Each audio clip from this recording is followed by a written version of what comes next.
And that somebody could talk. I'm excellent. Okay. We are here, everyone. We are live. Welcome. Hi, Big Beastie. I hope you're looking good and feeling super duper fine tonight. Welcome, everyone. Part 12 of the Light of Xaryxis. The party are facing a solar dragon at the present moment in time after defeating a whole group of, 3 rounds in Vokath's arena. And they survived that, but will they survive the next part of the adventure? Well, before I tell you what's happening, I'm going to allow the players an opportunity to say who they are and who they are playing. And we start, as always, up at the top with Mr. Pickles. Hey, that's me. I'm Mr. Pickles. Yeah, so I play Jennifer Eben, the druid of the team. Sometimes the healer, sometimes the attacker, but that's kind of how I'm playing a druid because I am playing a wildfire druid, which apparently is just focused on fire and healing. It's built into the class, and I can also summon a fiery friend, and that's what Jennifer adds to the group. Otherwise, she's sort of low charisma because she always smells like campfire, and she's trying to brew stuff with her upbringing of having dwarven parents as an orphaned human. She is definitely not dwarven, definitely human.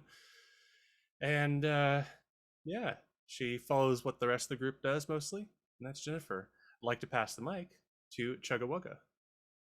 Hi guys, I'm Chugawugga. I am playing Pericleus Simasut, who is a rock gnome arcane trickster rogue. So he's a rogue with a bit of wizardry magic thrown in. The spells he uses are normally enchantment and illusion spells rather than destructive evocation spells or healing spells. He's got a passion for history and languages and also tinkering. When it comes to the fighting, well, he prefers to leave the exchanging of blows to those better suited for the task. Instead, he's normally hovering on the fringes of the melee and engages when opportunity presents itself. He's good-natured, has a very fine beard and moustache. And I shall pass on to Captain Kangaroo. Everyone, I'm Captain Kangaroo. I'm playing Sanctus Erroneous. Sanctus, he's probably known for not being very tasty for sun dragons. He's very clean, and that means he doesn't have like a lot of natural flavors the sun dragon will enjoy. He also is very bright, so if he's going at it, like he's going to be very, harmful for the eyes. So the sun dragon should probably just leave him alone, if there was a sun dragon later coming up. He is a follower of the Thander, and he is the group's healer / buffer / just funny guy. Cool, as long as everyone's really down for getting some of that love from the Thander, he's down to spread that love and give all of it all over everyone's face. From there, I'm going to pass the mic to Medevac. Right, thank you, sir. Hi everybody, I'm Medevac and I play Solvar Truthseeker. He is just shy of 8 foot tall. He's a Goliath. His skin is bluey grey, and he's wearing a loincloth, which is all his armor he tends to wear, really. Got to protect the important bits. He literally is the group's go-to hitter of things. He will jump in front of danger for his fellow colleagues and friends and family. The only thing he's interested in is finding out if his father's alive, really, and his tribe, and maybe the planet we left. And he's all out of anger at the moment, so it's going to be a fun day. With that, I shall pass on to Matt D. Hi, I'm Matt. I'm playing Ty. Ty is a wood elf monk. He's a little fighter. You'll probably see him running around the battlefield, being a nuisance to the enemies, using his knowledge of ki to try to stun them and just block whatever they try to do as best as he can. He was raised in a forest, so he loves nature. An attack against nature is an attack against him. So when the astral elves attacked his planet, he kind of took that personally. And that's Ty. And then I'll pass it back to inwils.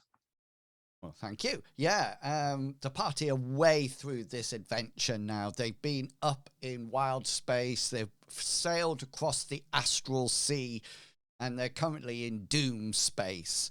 And they have 2 ships at their disposal, and they even have a secret weapon in the disguise of the princess of Xaryxis, who they are traveling with at the moment.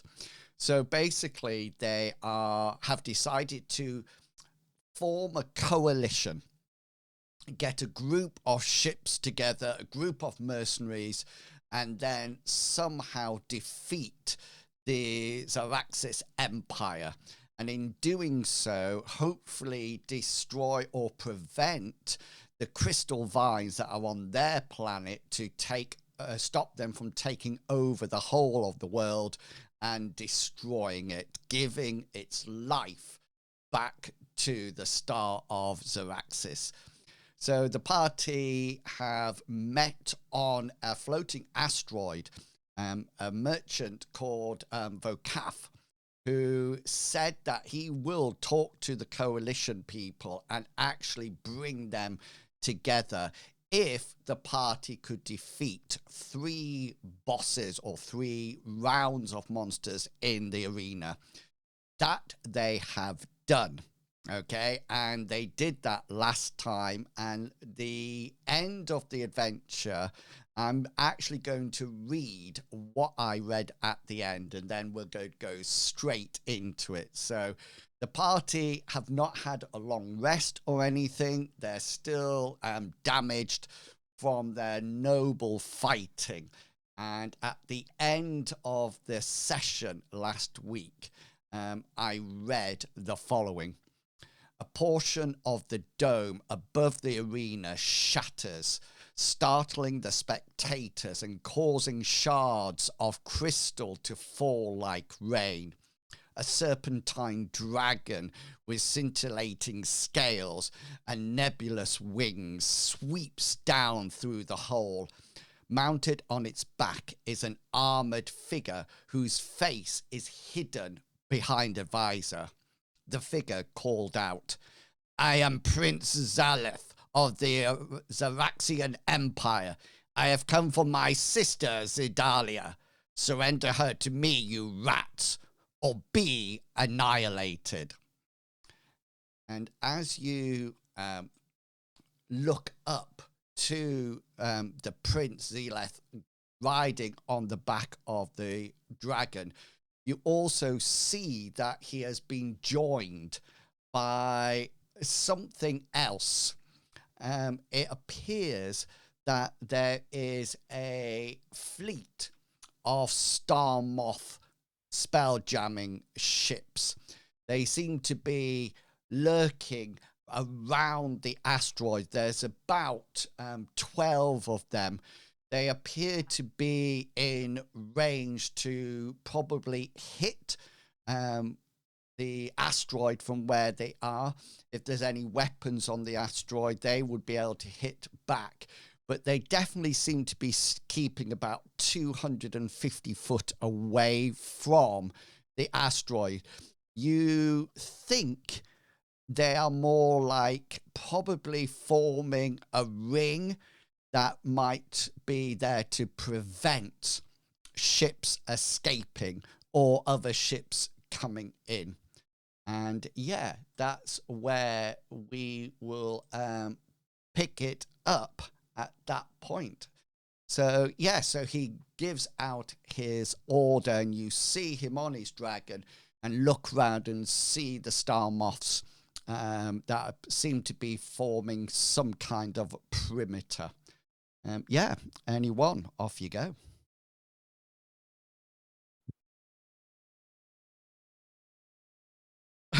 Hello? Pericles is going to he's going to raise his voice and raise his voice as much as he can, because sometimes it comes out a bit squeaky if he goes. Don't you have a spell or something? I'm sure you used. I can an illusion spell. Yeah. Yeah. Yeah, but he's going to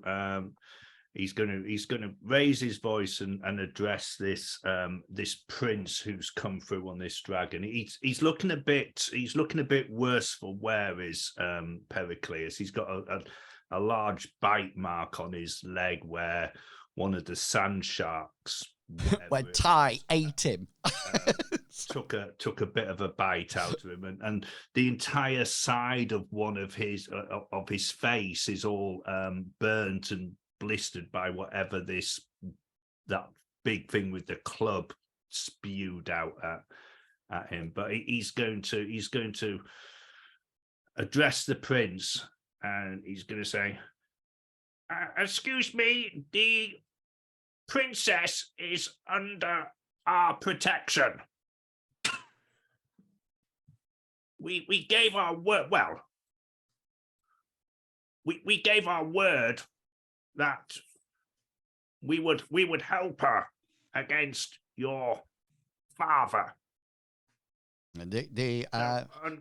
Unfortunately,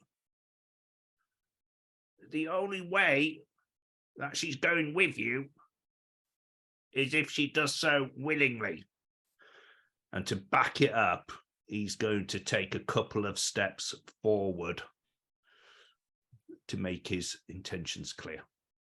During this time, Sanctus is going to inch his way closer to the princess. Yeah, so remember the princess is up in the private box, looking down onto the arena. So how in a height difference, how high is it? We're talking about 20 feet from the balcony down into the actual arena. And the dragon is perched higher than the balcony, if that makes sense. And once Perry's done his speech, the prince turns round and he quickly looks round and notices where Zidalia is. And he proclaims in quite a robust voice, "Our father is dead. When I become emperor, I want my sister present at my coronation." At this point, I'm going to try to starlight step up to near the princess.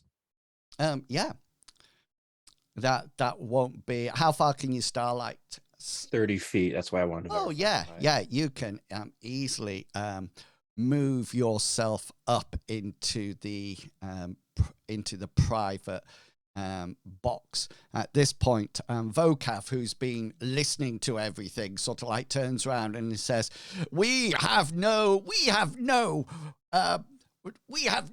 bad feelings against the Xaryxian Empire. Please leave our humble place. We are just fair merchants and travelers. We hold nothing for you here. What does it look like? Pericles is going to glance up at the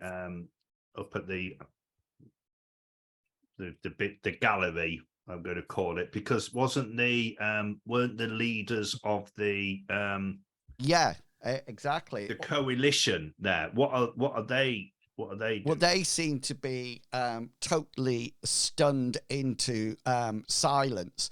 They all seem to be looking up at this dragon that is perched on. Many of them had to avoid the breaking of the dome. The whole dome over the arena is not completely destroyed, just a big enough gap for the solar dragon to get in. And you can see they seem to be backing away from the balcony. But at the same time, you can probably see them. Roll an insight check for me, Perry, please. Oh, shit.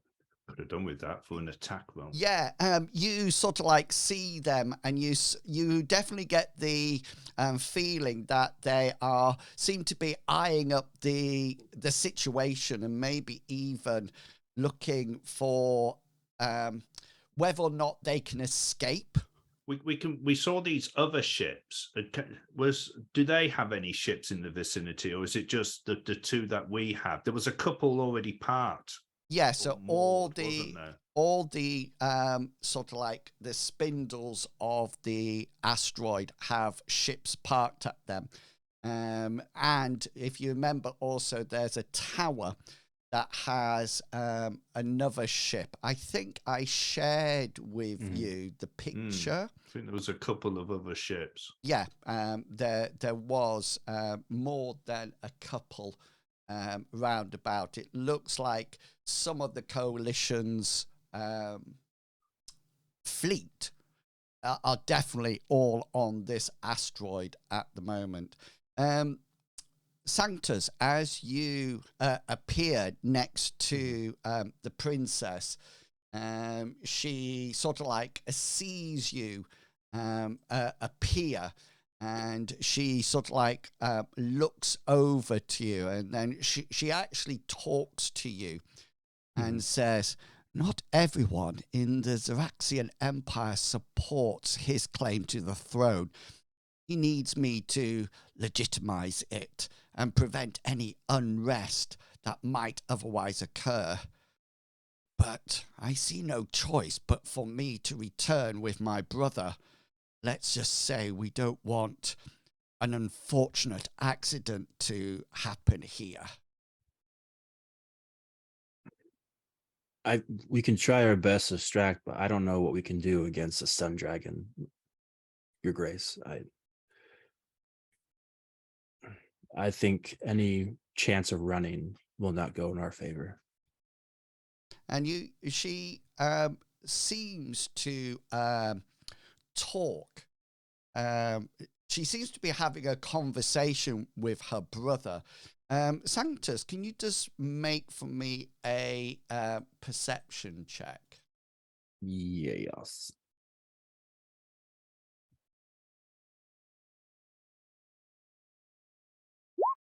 Nice. Yeah. So she seems to be talking to her brother, the prince, and everybody else. You see that she's doing a talk, and she's talking about how brave the party have been in protecting her, and how the prince is ill-informed and he shouldn't be taking risks about this. But at the same time, Sanctus, you hear the princess's voice behind you, slightly off to your left, and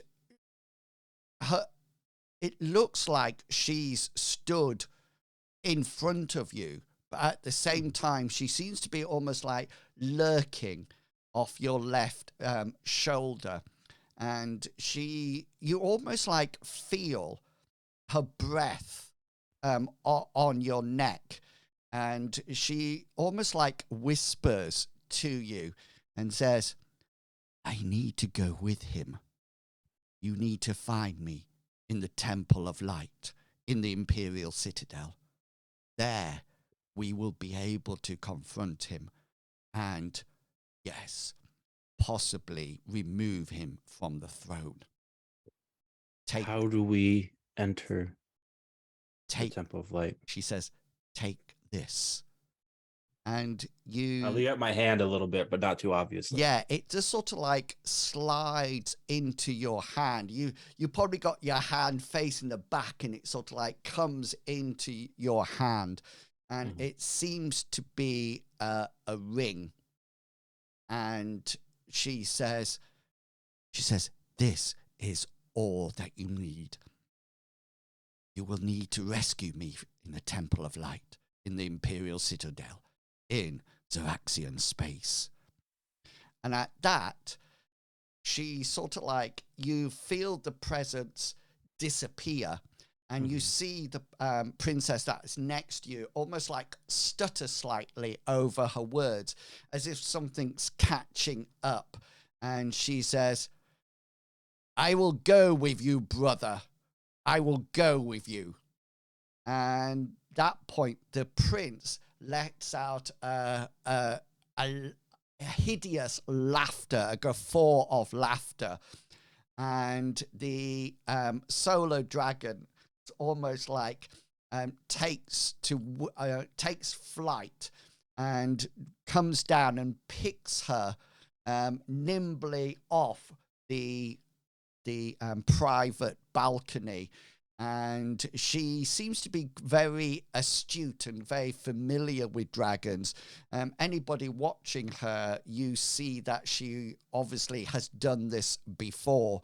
And, you know, as Sanctus, you are aware of astral elves who actually ride dragons. Mhm. At this point, people down on the arena, after the prince has made his speech and his laughter, he shimmers slightly and disappears. And you definitely get to the idea that you weren't actually talking to the real prince. Maybe So it was only the dragon that was there. the dragon seems very corporeal and actually real. You think it must have been either a projected image or some kind of phantasmal illusion that was actually on the dragon, but a pretty good one. And then the princess seems to maneuver herself so she's on the back of the dragon. The dragon beats down its wings, and a lot of the arena dust flies up, and she sort of like looks back over her shoulder as the dragon goes through the shattered hole, and she seems to send a message to you all, almost like in your head, as if it's some kind of telepathy or something like that. And you just hear the same words, Sanctus, that you've heard already. And she just says, "Find me in the Temple of Light on the Imperial Citadel. Then we can bring this to an end."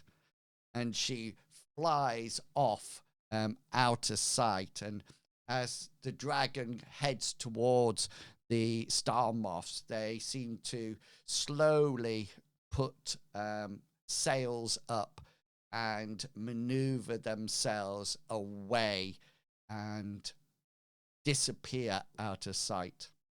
At that point, Vocaf turns to you, Sanctus, because you're sort of like stood next to him at the moment, and he says, "Well, that was a bit of a stroke of luck, wasn't it? I thought I was going to lose my asteroid."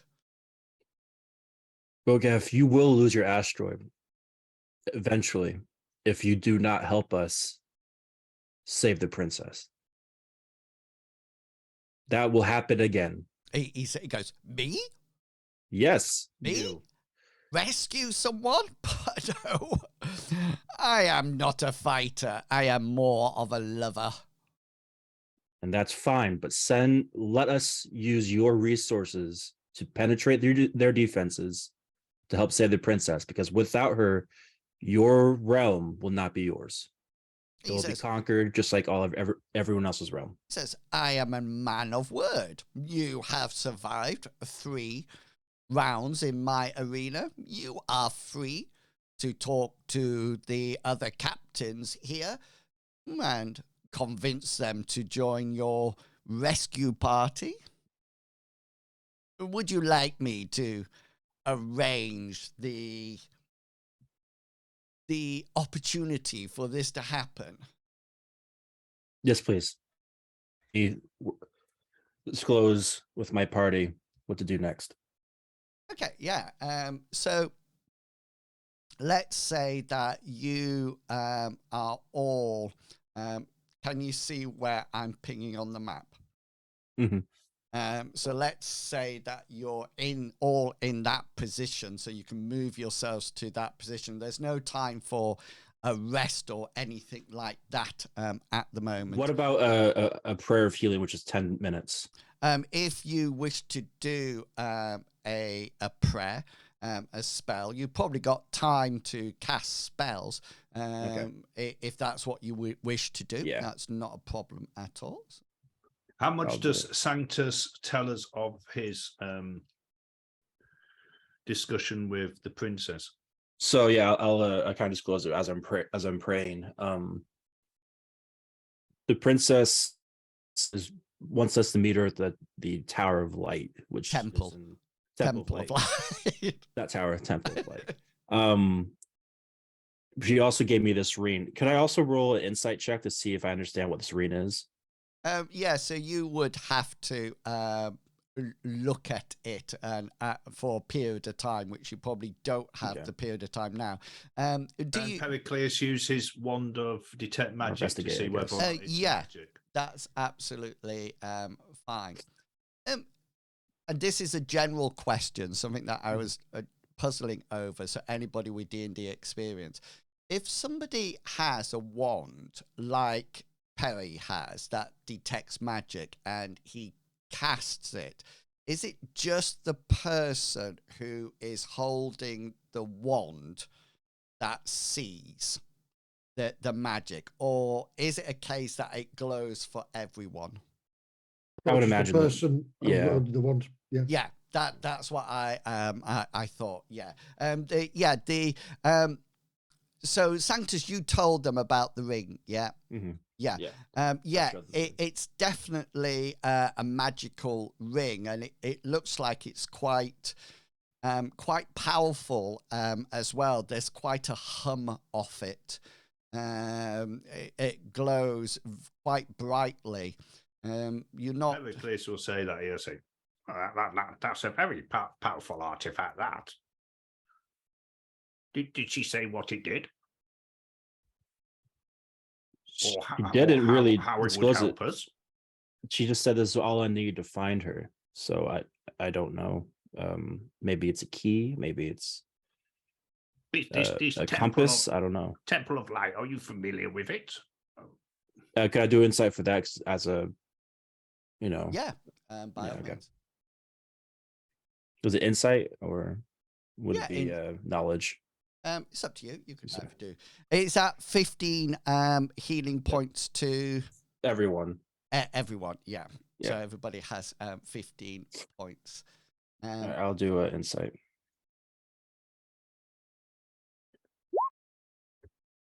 So you have heard that in Xaryxian space, so in their wild space, they do have a bit like Voka's floating asteroid. They have a base that it would be called the Imperial Citadel. So that's likely to be like a planet or an asteroid or something. And then on that would be the, as in part of a town or something like that, there would be the Temple of Light, which could be, it's obviously has some religious significance. And now, since you heard that the emperor was dead, maybe there's some kind of ceremony that's going to happen there. Some sort of coronation. Yeah, well, it's likely to be a burial first, followed by a coronation afterwards. It sounds as if it's something. Roll your religion. Ooh. I wonder if me, a person of the faith, would be religious. Let's see. I hope it's a one. It'd be so funny.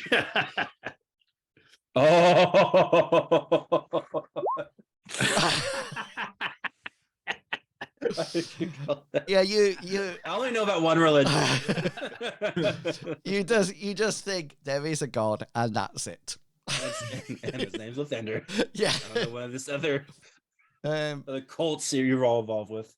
I think there is a picture that I could. Ooh, that's pretty.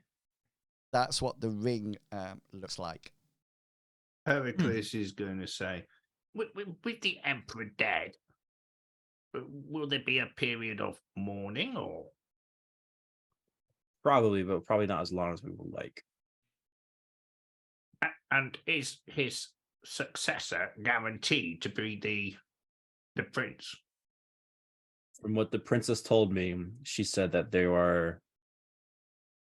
not everyone's on his side of succession. That it's not guaranteed. But he hopes that if he has her in there, that with her support, his succession would be guaranteed. So, Have we seen a ring similar to this before on No. anything else? It might the princess. Some of you probably have seen it on the princess's finger beforehand.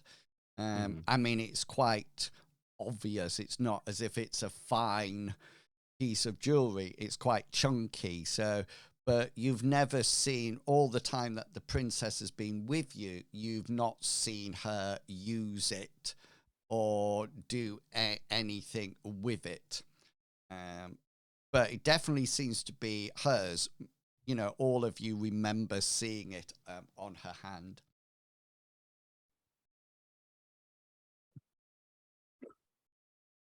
Okay, then. So Pericles is going to also say when we're there, without Huji Voikaf hearing, he's going to say, I don't trust Voikaf. He was very two-faced when discussing things with the prince. I don't think he's someone to be trusted. I think he's a man without faith. I think that when he sees trouble, I think his faith is in money. Exactly, it's what I think. Money too. But we still need his help, and the people he knows help as well. So we could just kill him and take over this asteroid. Oh, please. That's such. We could burn That's it all such a down, murder guys. hobo. Just set that ship on fire. Yeah. Blow it up. No, Can we somehow get the dragon into that ship? I don't know if it will benefit. I think the dragon will still survive. I was very impressed with you, Ty, by the way. When, thank you. When the prince turned up, I thought you might go into one of these rages that you go into when you see the people that destroyed Earth. Yeah, you were very. I think last time it turned out very poorly, and I've had some long talks, some very long talks with our tree friend that I don't quite remember the name of right now. Starbow, exactly. Mm-hmm. And I've realized that maybe it's better to sometimes take some time to think and let things happen. Let things play out. Revenge is not the best policy. No, we'll see. No, at least in this case, revenge slowly.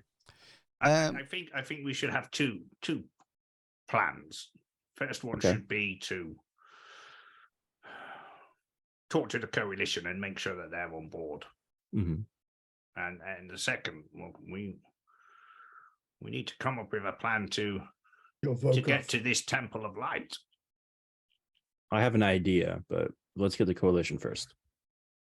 Okay, then. So just to give you a bit of background, how the forming of the coalition is going to happen. Okay, then. So one person will make a roll. You tell I'm going to tell you a part of the coalition, what they stand for, what they're sort of like as a group of people, And then one of you, depending whoever wants to take the lead, can make either, and it's up to you about your narrative at this point, you can either make a deception roll, an intimidation roll, or a persuasion roll. Obviously, your narrative dictates what skill you use, and it will be based on a charisma check.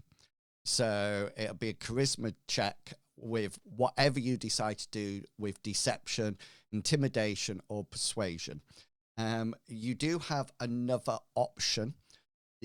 Another character can actually, or another player can actually help you. And if they contribute something meaningful, then we talked about it earlier on, you will get the benefit of the help action. And so you will actually get advantage on your roll. There are, depending on the group of people, different difficulty grades. Okay, so for example, some of them might be really friendly to you and your roll will have a DC of 10.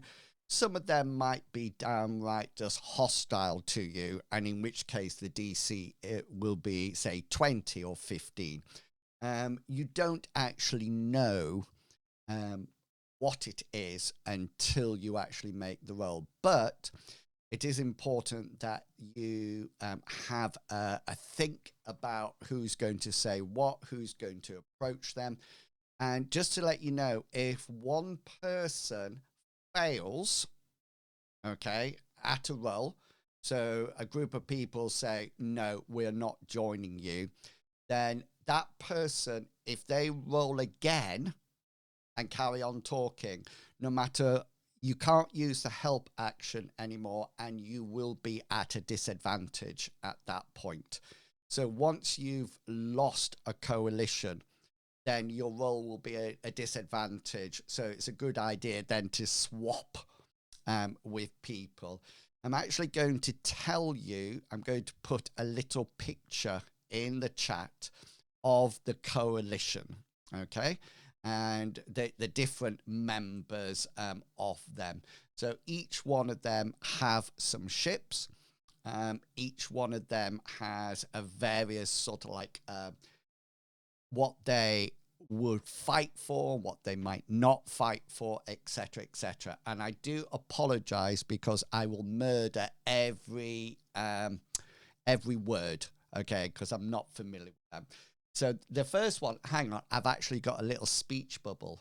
Arakokra. Arakokra is the first one. Do you hear that? No. No. Arakokra is the first one, and they are budgies. Arakokra. That's the first member of the coalition. There are another group that are called the Artuk. They are very strange looking people. Yeah, I told you. And there's some surround defilers, and they look like this. And then there's some Hadozi that you've met before. If you remember, they're sort of like being on the cruise ships before.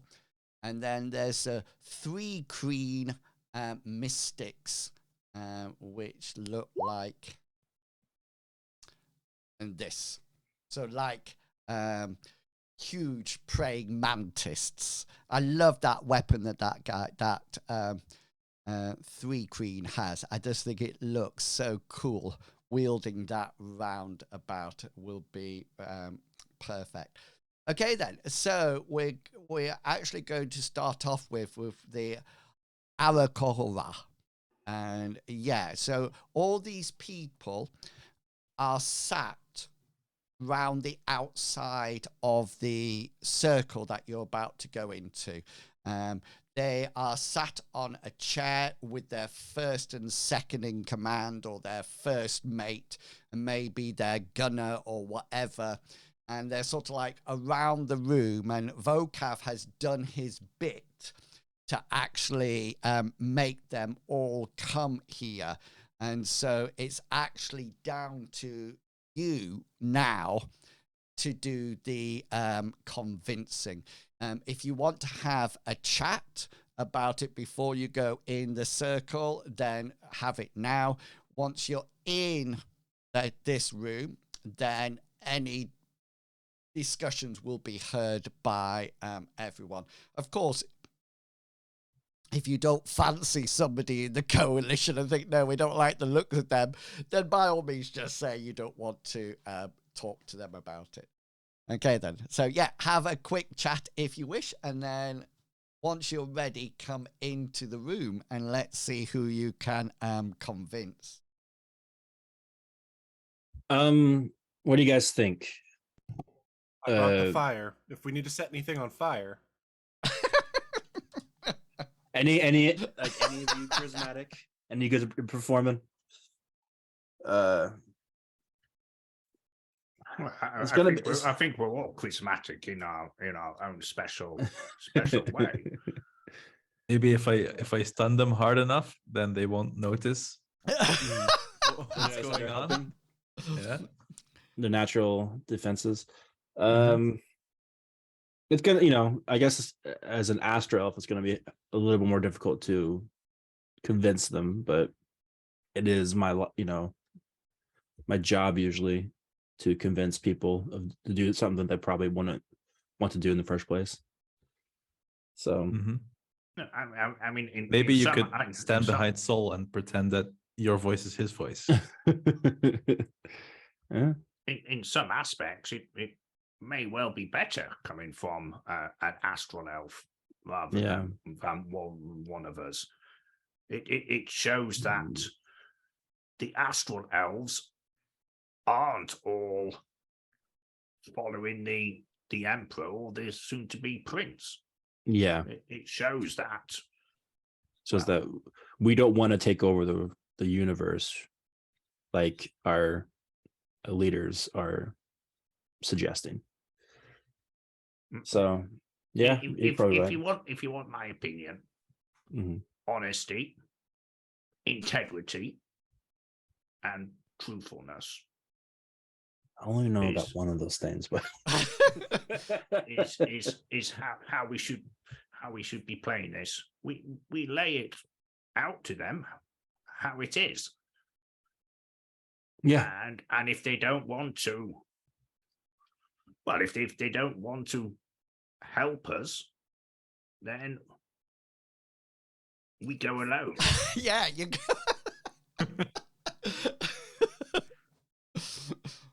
Then we put some of the seeds on the back of their ship so their planets get destroyed too. That's the plan. All right, I'll be the In you go then, Sanctus. Yes, can I ask a quick yes note of character? I have a couple of spells. One of them is a spell called Silent Image, which is this spell. Also have a spell called Minor Illusion, which is this one. Could I use those whilst the cleric is talking to sort of like maybe conjure up images showing what happened to our world, so they know what could happen to their world as a sort of like a Imperial PowerPoint presentation? Yeah. so that would be Next slide, please. Yeah, muted. Yeah. That would be like using the help action. Yeah. So if you were doing one of those for one of the people and the other spell, I don't know how many spells you have left, but Yeah.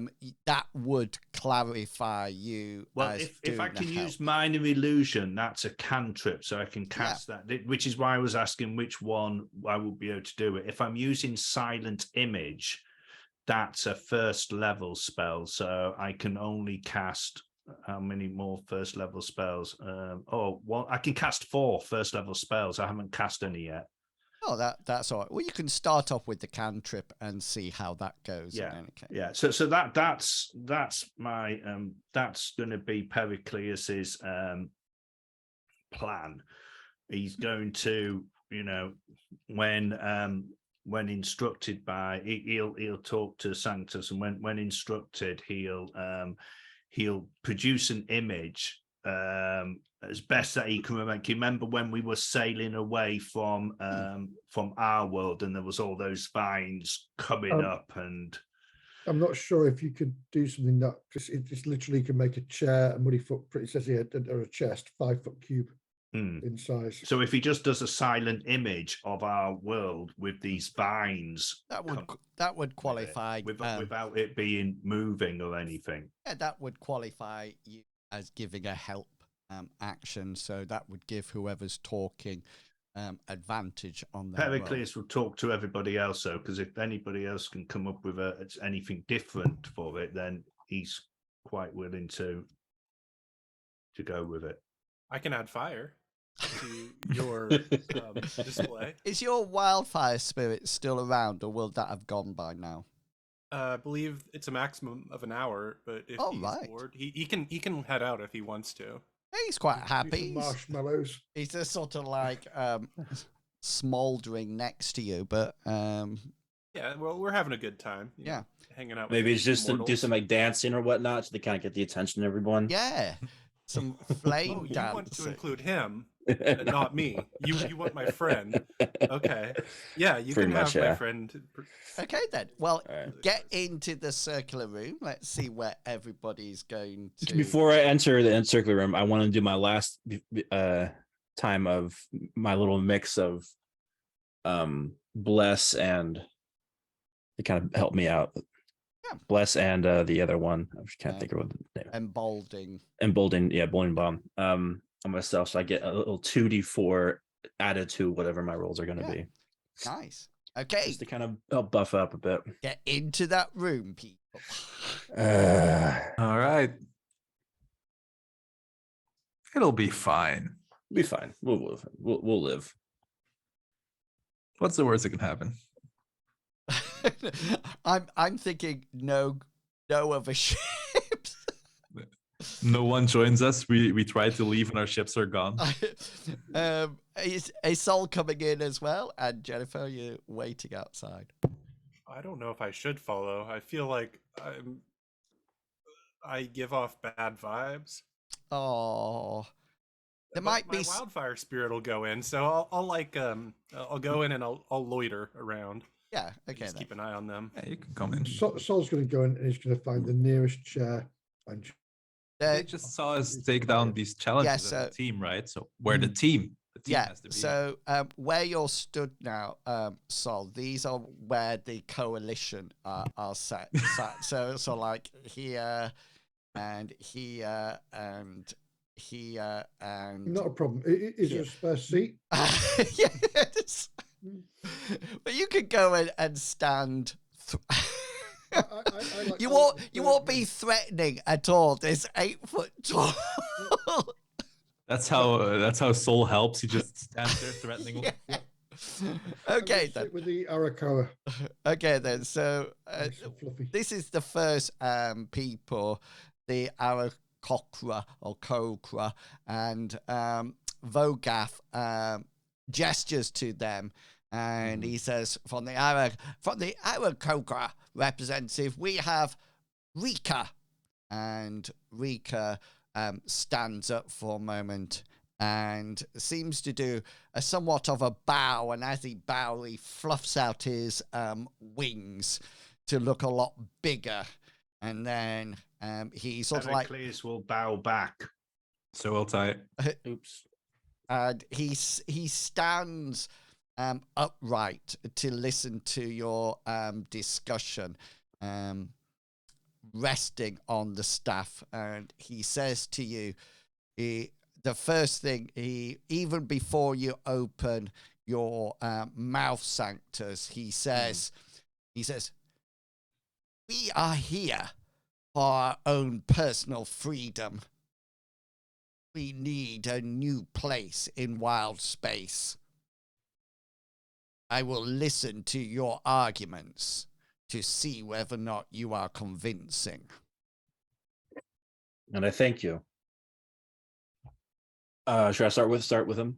Yeah. So each of them will give you a bit of a clue about what Where your they're starting. what your narrative needs to be matched, and that affects your DC. All right. Leader of the Arakora, I appreciate for you to allow me at least a little bit of your time.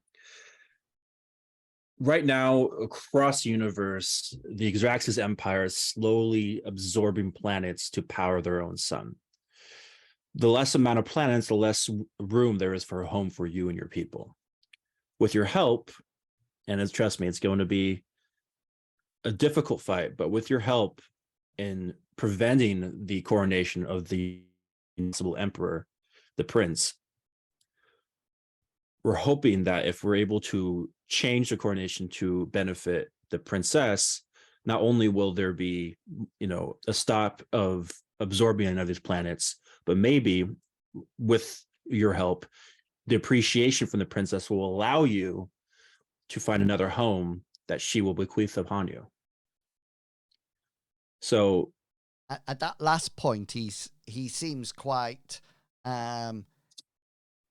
impressed by that. It seems to be something that he's really interested at. What is Perry showing on his slideshow while that's going on? Perry's only going to show something on his slideshow if prompted by Sanctus, which is what we discussed before we went in. Yeah. So essentially, the slideshow maybe show the seeds absorbing planets and them crumbling. Yeah. So maybe. he'll bring up on the illusion and still image of what happened to our world as we were flying away from it with the crystalline vines coming out, and so and the various ships going away. You need a charisma persuasion check. Okay. You have Sanctus. You'll have advantage on it. So either roll it twice or roll it with both on, and we need the highest one you can get. This Rika seems to be quite interested in the idea of the having his own world. Take the 13. But I also will add 2d4 to it. Yeah.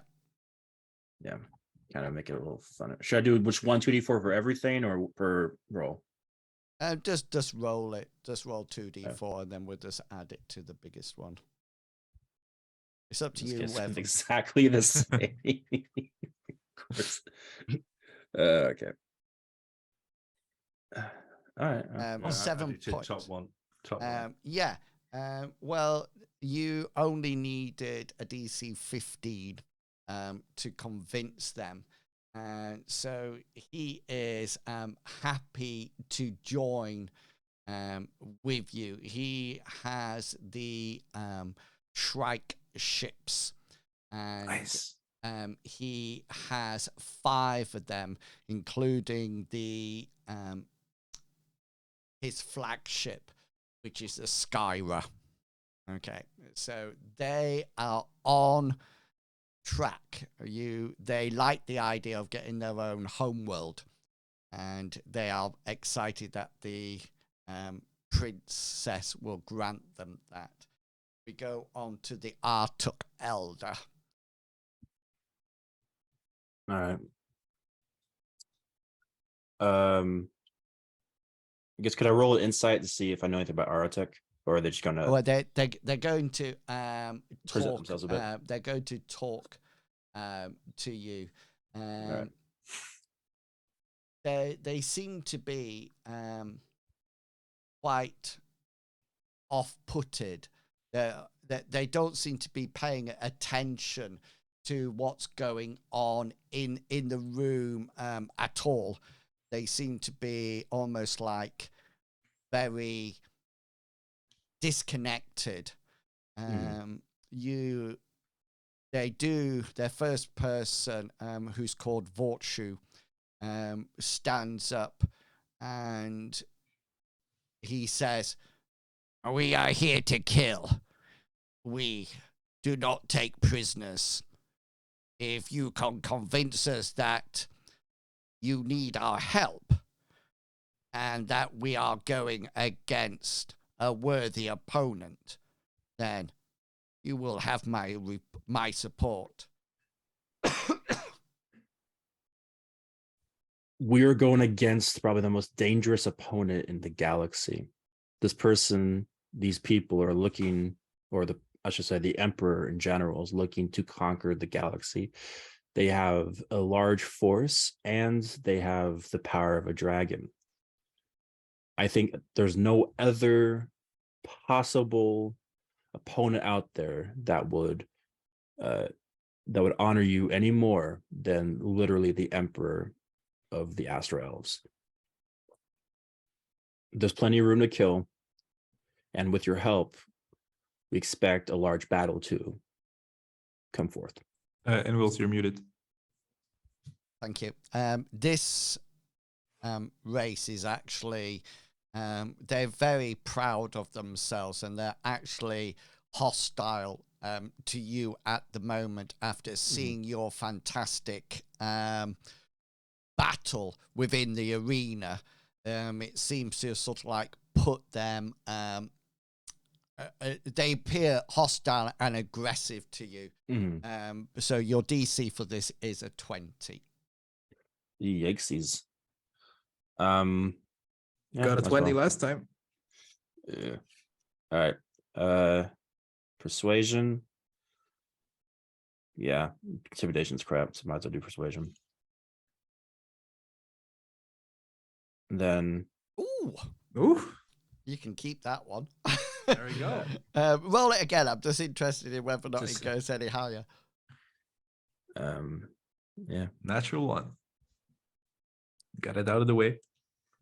No, that's all right. So he sort of like strides over to you and almost like does that handshake when you grab each other's forearms. Does that make sense? Yeah. Which one is his forearm? Grabs each other's tentacle. Yeah, and he sort of like waves what you hope is just one of his arms in a tentacle, wraps around your forearm. He actually has 5 lamprey ships, including his flagship, which is called the Remora. Don't worry, you don't need to remind. If you're writing them down, then that's absolutely fine. But if not, don't worry. I'm not expecting you to remember them off by heart. I'll just stick them in the chat, the ones that you've got at the moment. Okay, then. So next up are the Soren Defilers. Okay, then let me just get their information up for you. And as you turn to them, Sanctus, the leader, who seems to be female, says, her name is Zothas, and she says, "Our needs are quite simple. We need repairs, and therefore we need money. How much will this coalition bring to us, and how much will we be rewarded, man of the faith?" with the help of you and the other people of this coalition, we're hoping that we're going to be able to conquer there's Xaryxis empire, and through conquer comes plunder, comes treasure, comes the ability to cash your armada in hopes that later on you won't have to worry about repairs. Plus, if we destroy enough of their ships, there's going to be plenty of parts for you and your ships. So we will have the first right to pillage what we want. I think we can make that agreement. Yeah. Okay. DC for this one is 15. But if you don't stick to your word, and you can roll deceit for this instead of persuasion, by the way, because you don't know whether or not you have full governing rights over treasure, but it's up to you. Either or be fine, but your DC is 15 as your portable projector conjures up imagery of... What do you guys think? Should I do deception or should I do persuasion on this one? I feel like it's probably deception, right? Because I don't feel like we can make that promise right now. Yeah, I think it'd be Yeah, deception too. I don't think you should give away the princess's stuff. Before Pericles is going to actually turn to Sanctus, and he's going to actually say, and they'll probably hear it as well. He's going to say, I don't even agree to that one. Sorry, can't hear that. So I'm gonna try to do a deception roll. Okay, yeah, I'm DC 15 for this one. Yeah. All right. Is it still advantage or no? That's up to Perry. If Perry has... no images of the pig. No, okay, then. Okay. So it's gonna be this plus the 2d4. Yeah, we're looking at a 15. Oh, all right. So I'm trying to see if I do it 2d4. See what I can do. It does need to get 5 or above. Surely in 2d4 you can get 5. No. They had the best ship ever. And she turns to you and she says, and they'll keep it. She says, I see through your lies. You cannot promise us such things. We will not be joining your coalition. Yeah. Right. That leads us on to the Hadozee explorers. So you have actually met some of these before, if you remember. So your ship. Yeah. So it's interesting that they seem to be in charge now rather than ship's crew. They seem to be in charge of their own vessel, and they're not the same ones, right? No, they're not the same one. That would have been quick. And they, as you turn to them, he sort of like says, we do not war. We are not fighters. We look for new weapons, new skills, new instruments. We are not governed by war itself, but more on the interesting plunder that we can gain afterwards. Well, one, war, even when you do not look for it, will find you, especially in this case, because eventually when the Xaryxis Empire, looks for loot, looks for different ships to take over, and looks for races to enslave, to power their ships, they will find you, regardless if you fight now or not. So if what you're looking for are parts and for other treasures or other things that can build up, what you need to travel the universe, then maybe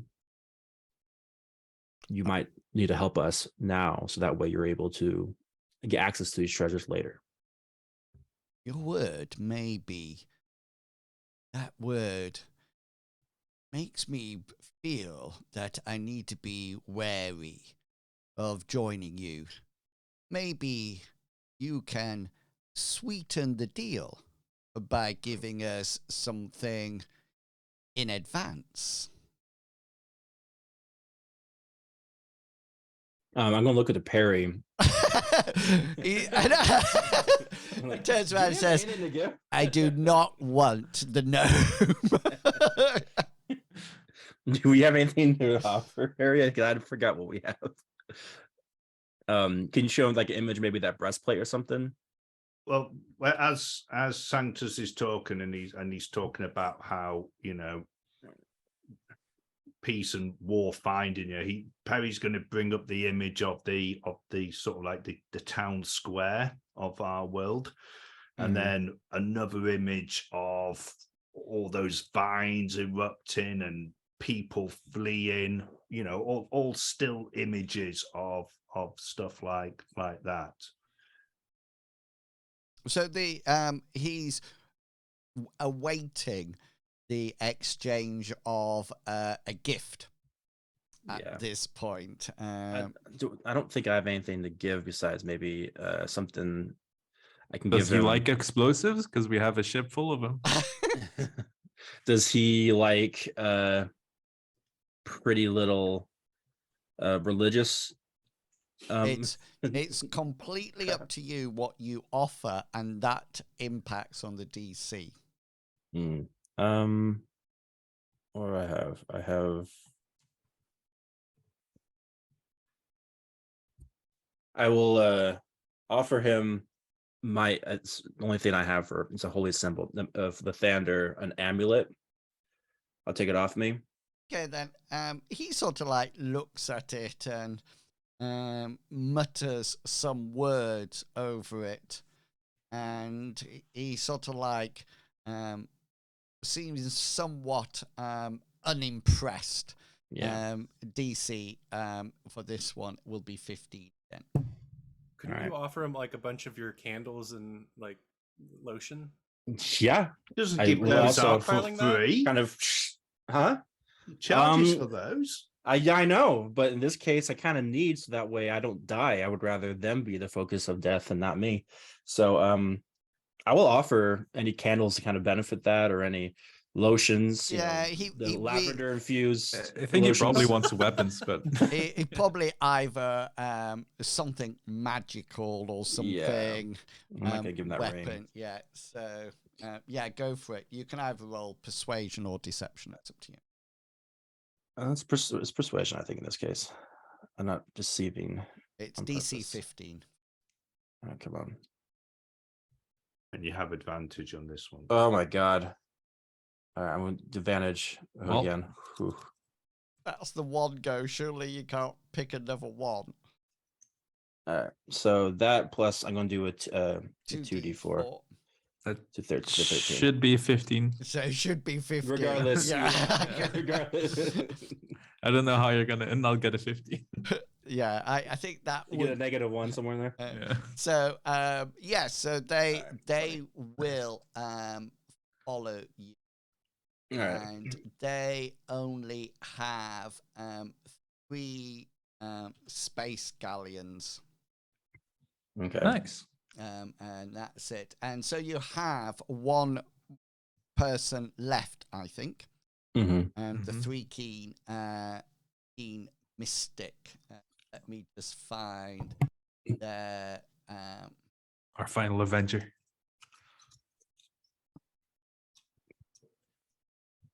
I'll make sure to bow to the 3 keen mystic when they yeah. approach. They seem very meditative and. Yes, and she's female as well, and she sort of like casts her lidless mantis eyes around in a almost like jerking her head right backwards and forwards, and then she sort of like looks at you and she says, "We will need spell jamming helms or food that will serve us. I have to admit, we have taken to eating artux because of the scarcity of food in Doom space. And the artux are like, what? Delicious. Huh. Maybe you can give us a ship or spell jamming helm. Well, we do actually have a ship. It's not really ours to give, though. But at the same time, there's no crew on it. What if we I offered you will. a ship? I will accept your ship if it is yours to give us. It's not really our. 1 second, representative. I kind of go over to Perry and the rest. Could we give that ship away? The one that has full of explosives and everything? Sorry, is that a serious question? It's not really. We're about to use it to blow up a gate. So Yeah, true. it's not. So now it's Well, we're talking about the last breath. Yeah. No, the one that we're towing. Yeah. Grimzon's ship. Yeah. Mm-hmm.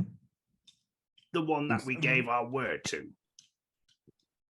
We were to what? We saved him, and we're towing his ship. We didn't have to tow it. And he helped us in return. We wouldn't be here if it was him. And now you're talking about giving up his ship. The fate of the world of the universe is kind of on this. So I don't know. Don't we it's have fine. the spell jammer helms that we found on that trapped ship? I think Perry actually has a spell jamming helm. Do I? I'm sure you picked it I up think so. Yeah. from one of the first ships. The ship The that ship you with found me on. with the flash doors. Yes. Yeah. The helmets. Yeah, I think so. Oh yeah, no, yours was the helmet with the visor, not the spell. Oh, okay, jamming different helm. helmet. Yeah. Pericles is going to say something. I don't think we can agree to it. We have no helms to give. If you want to give them a helm, give them their location of all those derelict ships. Tell them to go and get the one themselves. What do you guys think? I don't know. I don't know how to do it. I think the answer is no. No. Yeah. I mean, maybe no right now, but we can. Jennifer's coming over to stand with Saul. Look, coming over to her. Felt lonely, and I felt like he was lonely too. So All right. So this is going to be a DC 20. Yeah. We'll do our best. Like, we can, if you find a ship there, you can have it. Like, if Sanctus mentions the where all those ships were, Pericles will bring up an image showing them sort of like where they were floating in void space. And I will. I'll show that we've left ships that have no one there. So if they're still there, they're absolutely up for grabs. So Okay then, yeah. So maybe just to allow just for go. Oh, see you. They do it. So yeah. So what we're going to say is that if you get higher than 20, they will join you. If you get between 15 and 20, they'll say that they'll join you after they've been and got the ships, which basically means they're not going to be in the fight. Yeah. So yes, a DC 20. Okay. All right. Well, let's do it. Do this twice, right? Yes. And then I'm gonna Roll your 2d4s for that one. Oh. They we go. seem Waiting for somewhat that. excited about that, and they talk to each other in sort of like jabbering insect language. And then she says, we will come with you. And can you just roll a deception? DC 15, it's going to be. So you roll it's still charisma, but it's DC 15, but it has to be deception.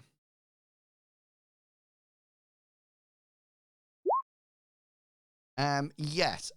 So just with all your talk around, Vokath agrees to come with you as well. Nice. So Does he have an armada? yes, he Anything? certainly does. Ooh. So the 3 Queen brings 4 Scorpion ship, and her flagship is called the Rusk. And then Vokath has 2 Hammerhead ships and 5 Squid ships. Mm. So that's quite an armada coming with you as well. I've put all that detail. Are we able to get crew to so that we can actually get the last breath up and running as a ship, rather than are there people on this asteroid rock thing that we can make get Use as a to crew. join the second breath, so that we can use it as a ship rather than a something that we're just towing? Yeah.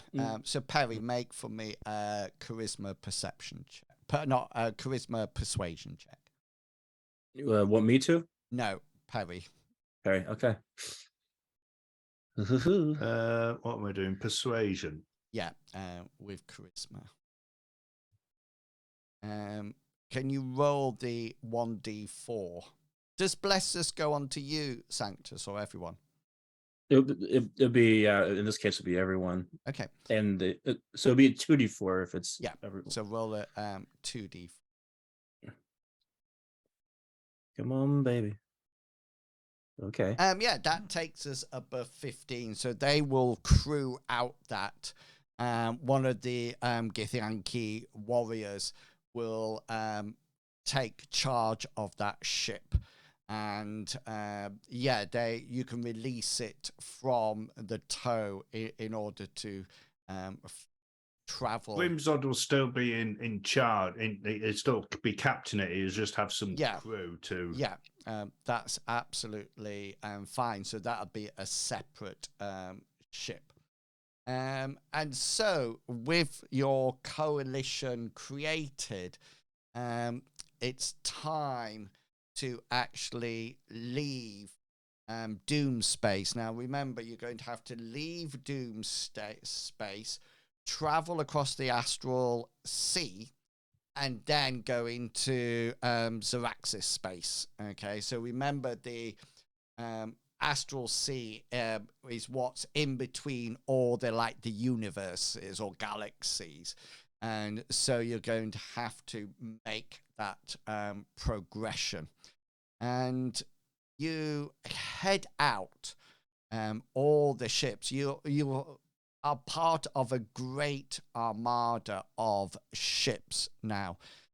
They all seem to be congregating, and you actually stand on your ship, your own ship, and look around and see the huge armada, all these people that you have brought together, and each one of you gets that unnerving feeling that you might be taking them all, or at least some of them, to their death, and they are likely to be destroyed, just as your own ship could be.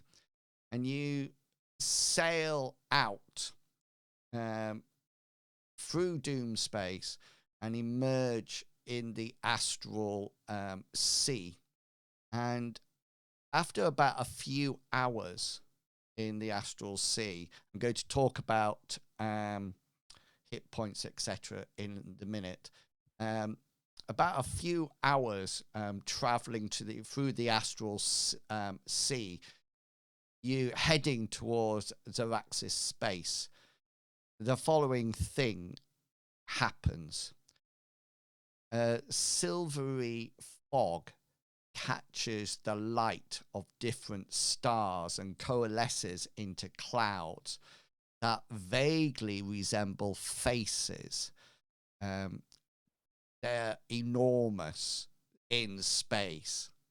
Perhaps these could be the faces of gods watching over you, or perhaps they are merely figments of the astral plane, stray thoughts that have been given form. None of that matters, however, as a distant roar draws your attention to one of the cloudy faces, from whose mouth emerges a huge, large, red dragon. And riding the dragon is a knight, clad in golden armor, their face hidden behind a fearsome visor shaped like the dragon's scowling face. And at this point, here ends part 3 of the adventure, and this is when you gain a level in preparation for the next chapter. So we're a little bit ahead of a schedule, but what we need to do is that we need to increase our levels. So you'll be moving up to 8th level. I think, Sol, I think you're the only one that rolls your hit points. Is that correct? Yep, let's take a risk. Yeah. If you are, you can go up to your full hit points because there will be time for you to rest. So you can increase that up to your maximum. You can relearn spells. You can add on your hit dice. Sol, you can just roll yours in the chat and then add them on. You can replenish. No, go for it.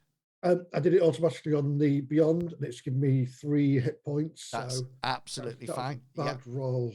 That is a bad, but you're tough in any case. True.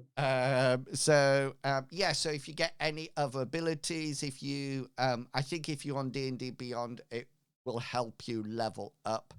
But just make sure that hit points are up to full.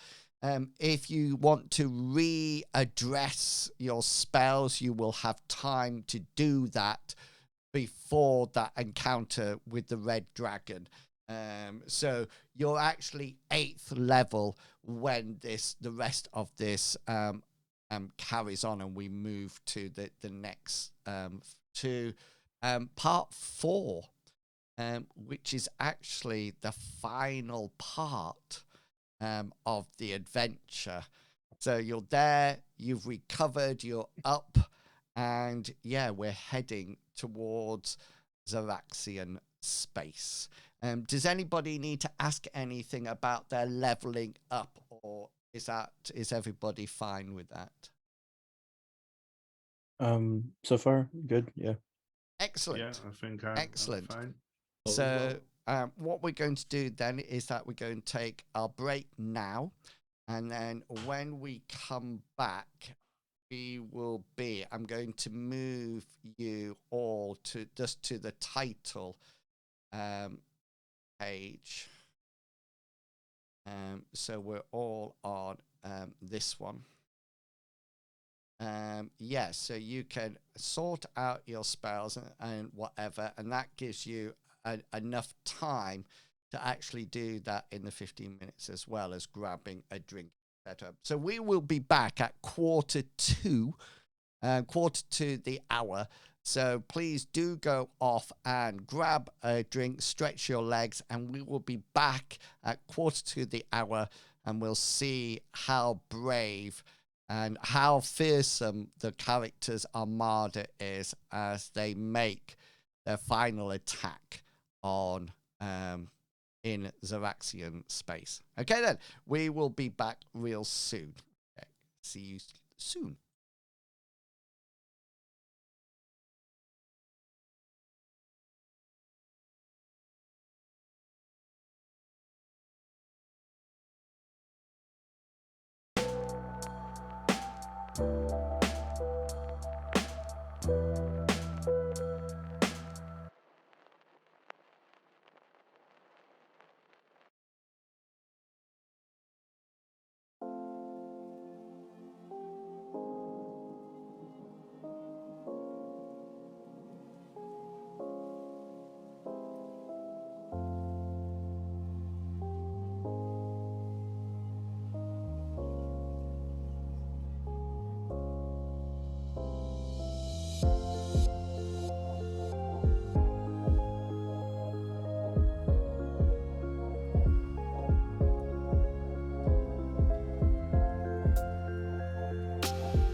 Right, that's about up to what? Sorry, 90. 97. Yeah. Nice. So, so you should be back on your favorite ship. And I've taken Yes. a long rest as well, like that's what we're supposed to do, weren't we? Yeah, so everybody's taken a long rest, etc., etc., etc. And if you remember, we left it in the sense that, you know what the ring is now as well. Oh, Oh, is he attuned to it? Yeah, so somebody, Sanctus would have attuned to it.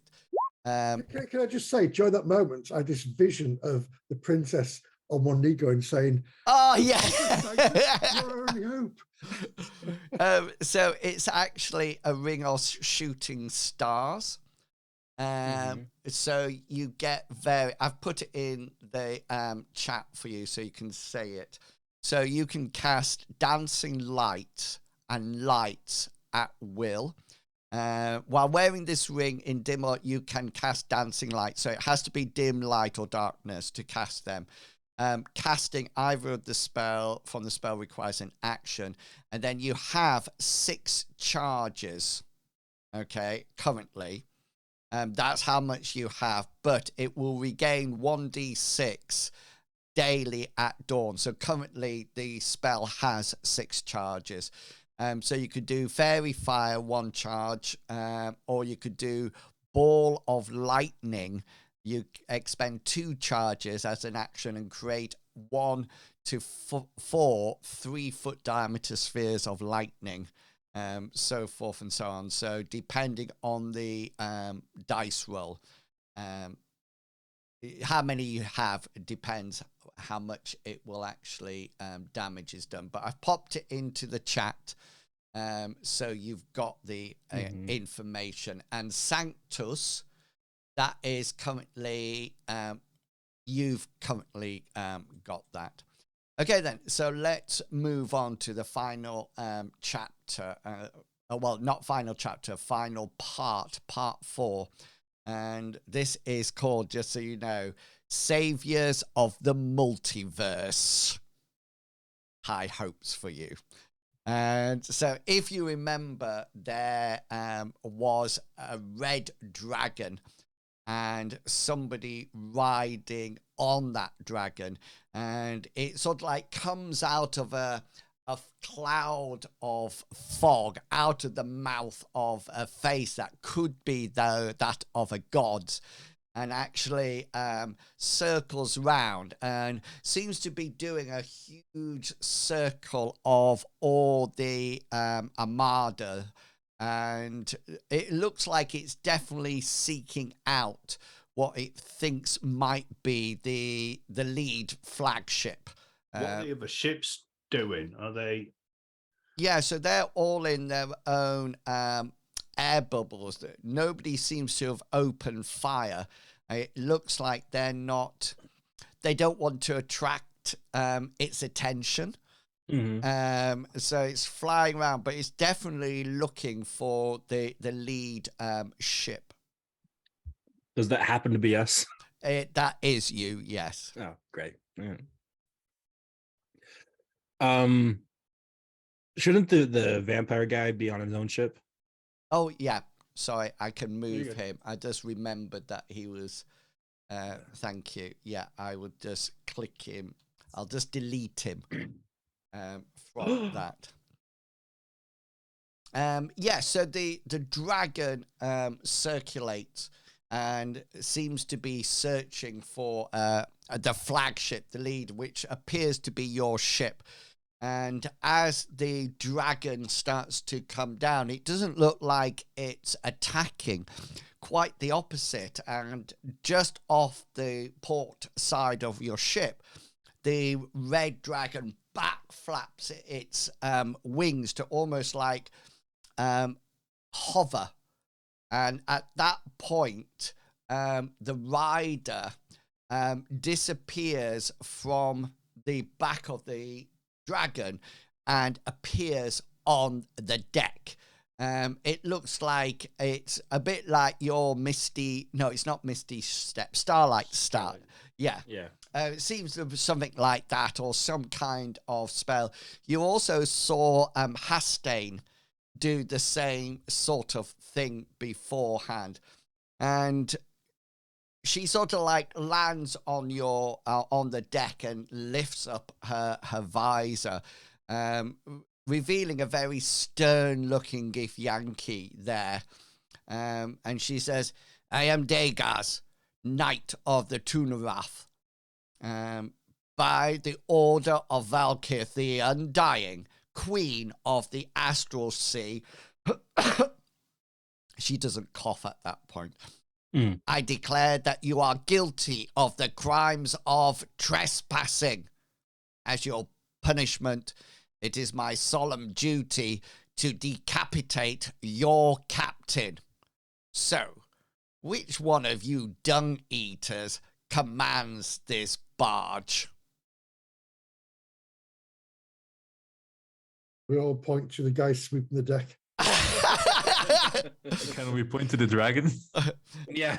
You sort of like, there's a sailor there that you sort of like point at, and the Dagaz just sort of like laughs at that and says, "Sorry, a bad joke on my behalf, but it seems that I can tell who has honor in this party. I wish you swift passage through Her Majesty's realm. My dragon and I are hunting mind flayers. Have you seen any?" None that are still alive. What do they look like? There were some of them in the asteroid belt we went through, weren't there? And where are you heading? This is where I'll approach. I'll get a little step closer. We're actually a armada created to help stop the coronation of the new Emperor Xaryxis. Oh, nice. Well, hang on, she says. "I have something that may be of some help for you." Is it that? Getting a dragon. Could you who am I missing? Oh, ties up the tree. Yeah, I'm hanging out with Starbow. Do you still want to be up there? Yeah. Yeah, okay then. I'll pop you back then. So you need to number yourselves minus Ty, because the Githyanki can't see Ty. You need to number yourselves 1, 2, 3, and 4. So Sol, Jen. Might as well just do that order. So Sol, you be 1, yeah? Yep. And go right. Okay then. 1d4. 1. This is coming to you, Sol. She says, she says, "Give the Xaryxian Empire my regards." And she tosses what appears to be a potion bottle or some kind of container, and she sort of like chucks it at you. So you need to do a dexterity saving throw for me to catch it. Otherwise, it's going on the deck. And you're looking at a 15 to catch it nice and smartly. Surely you can get 15 or above. Surely. Don't call me Shirley. Yeah. Yeah, it comes over to you. You sort of like fumble it for a while, and then it crashes to the deck. And when it hits the deck, it seems to be made out of some kind of pewter or tin or something like that. But when you drop it, the lid falls off. And you notice that there's some oil that seeps out of the jar, and she just sort of like she almost palm her face. Yeah, yeah.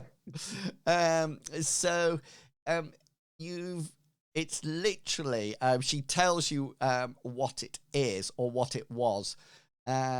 It's oil of sharpness on it. Now, normally that would give you, you can actually, one slashing or piercing weapon or up to 5 pieces ammunition can be used. So it actually does not have all the value left. So it can either go on a sword or on a piercing weapon. Or 4 missiles that you're going to chuck. Sorry, 5 missiles. But instead of having the +3 bonus anymore, it has a +2 bonus. So you use it all up in the application. But unfortunately, damage. to attack and damage rolls. Oh. Yeah. So if you had caught it, it would have been +3. No, yeah. So can you put that on my axe, can I? That'd be good. Yeah. So it takes you 1 minute to apply it, and it will then last for 1 hour after that. But yeah, that's what she tosses at you, and then at that point she says, "Give the Xaryxian Empire my regards." And she she actually misty steps back onto the dragon and flies off by herself. Couldn't you just have handed it to me? Maybe she wanted someone to prove their worth. Yeah. And their ability to catch things. Yeah. She Should have thrown it up towards the tree. Yeah, should have thrown it to the guy with the broom in his hand. Yeah, the captain. Yeah, I was hoping it might go to Jennifer. It was a bit, but I'm sure Jennifer has a really good dexterity. Yeah. You'll never know. Okay, then. Actually, So, what's going to happen now is that it's your opportunity to talk to the captains of the Armada about what the actual plan is going to be once you get into Xaryxian space. Just to let you know, you do have a star chart of what it's like. Can you see that now? Yeah, now it is. So you can see that Xaryxis is in the center. That's the star. So that's what actually, when your planet explodes, the light will come to Xaryxis there. You can see the Imperial Citadel there.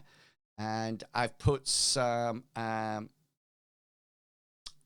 measurements in there as well. So you can see that the Imperial Citadel is 3 days travel. Once you get into from the astral sea into Xaryxis space, can you see underneath the astral sea it says 4 days travel? So you'll have 4 days of travel before you get to what you can see on the map. Okay, and this is the time now for battle planning to be done.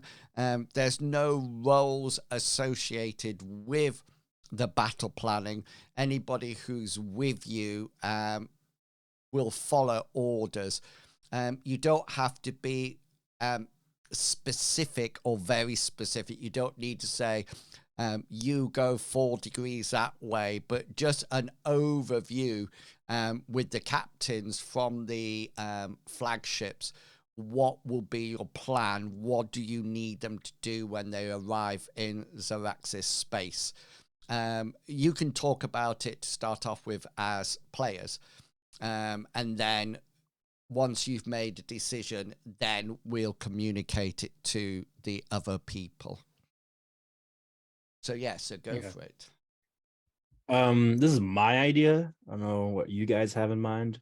But I like to use the Armada as a decoy, essentially, to get the attention, and while we sneak in around and try to save the princess when they're all distracted. Yeah, so that was exactly the same plan that I was thinking of. Perfect. Because of course we have our good friend Grimzod, who was able to turn the entire ship invisible. And maybe we could use that. And if the Armada can actually hold out long enough for us to get onto the Citadel and,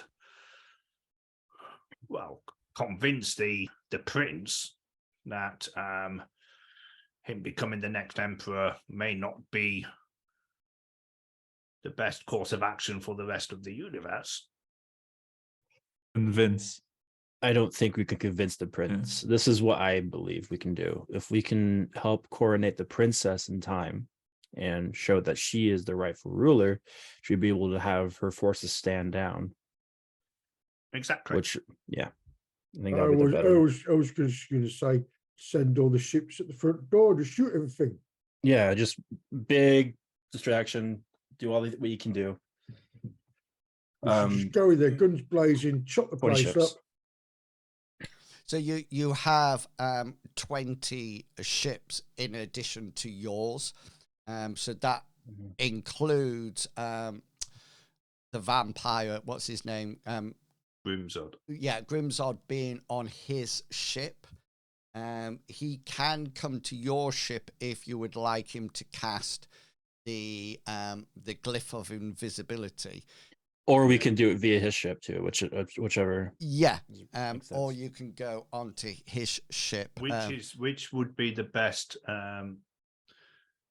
Has, from what we know, has who do you call it? Let me get his name. Commodore Crux.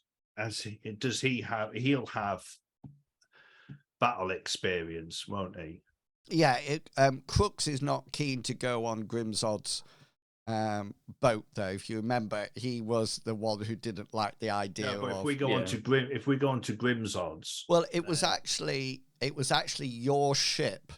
If you remember, that Grimzod actually cast invisibility on, right? Didn't he? Because then you came up. So it's completely up to you which ship you want to go on, and then we'll just make sure that we know who's on that ship with you. So people like Warwick and Toppler and Crux will stay on. Is it called the Last Breath? Yeah. They'll stay on that ship. Grimzod. Oh no, the Second Wind. Second Wind, yeah. Grimzod is obviously on his own ship at the moment. But you can actually, as a party, go onto his ship if you wish, and sailing on his ship, and in which case Toppler and Crooks etc. will stay on their own ship and become join the decoy. and That might be become the- part that of the might be better 20. plan for us to do, because then, as a fallback, we can try to destroy the Citadel with the wildfire if everything goes tits up. That's right, because we carried all the bombs out in the bay on the bottom of Grimsov's ship. Yeah, which might help us penetrate the walls and whatnot. So ideally, what we want is for them to go as an entire fleet, so that they send as many ships as they can to defeat it, and then for leaving But we want to do everything. it at the opposite sides where we're going in, don't we? Personally, I would like Toppler to also drive our ship. She seems to have some. You can swap pretty good ability. spell jammers. That's not a problem. Yeah. I think with Toppler's ability to guide and everything, yeah, I think that'd be very beneficial. And then, of course, the visibility. With Sanctus being an astral elf, does he know anything about the other planets' worlds and what they're used? What he hasn't. industry is? Yeah, so he hasn't been to Xaryxian space. So this is not necessarily the home of all the astral elves. Right. So he's not too sure. Although some of them, I mean, if that sun is the star actually erupted, or exploded, you could probably imagine that the two closest to them would definitely, the one very close and the next one out, would probably be exploded. So Xaryxis is just a sun. That's not inhabited. Correct. So Xaryxis is the sun that the energy from your dying planet will cascade fire through to reboost the sun. Right. Yeah. Okay. So for example, if we were to send the fleet to this Zorandar, yeah, then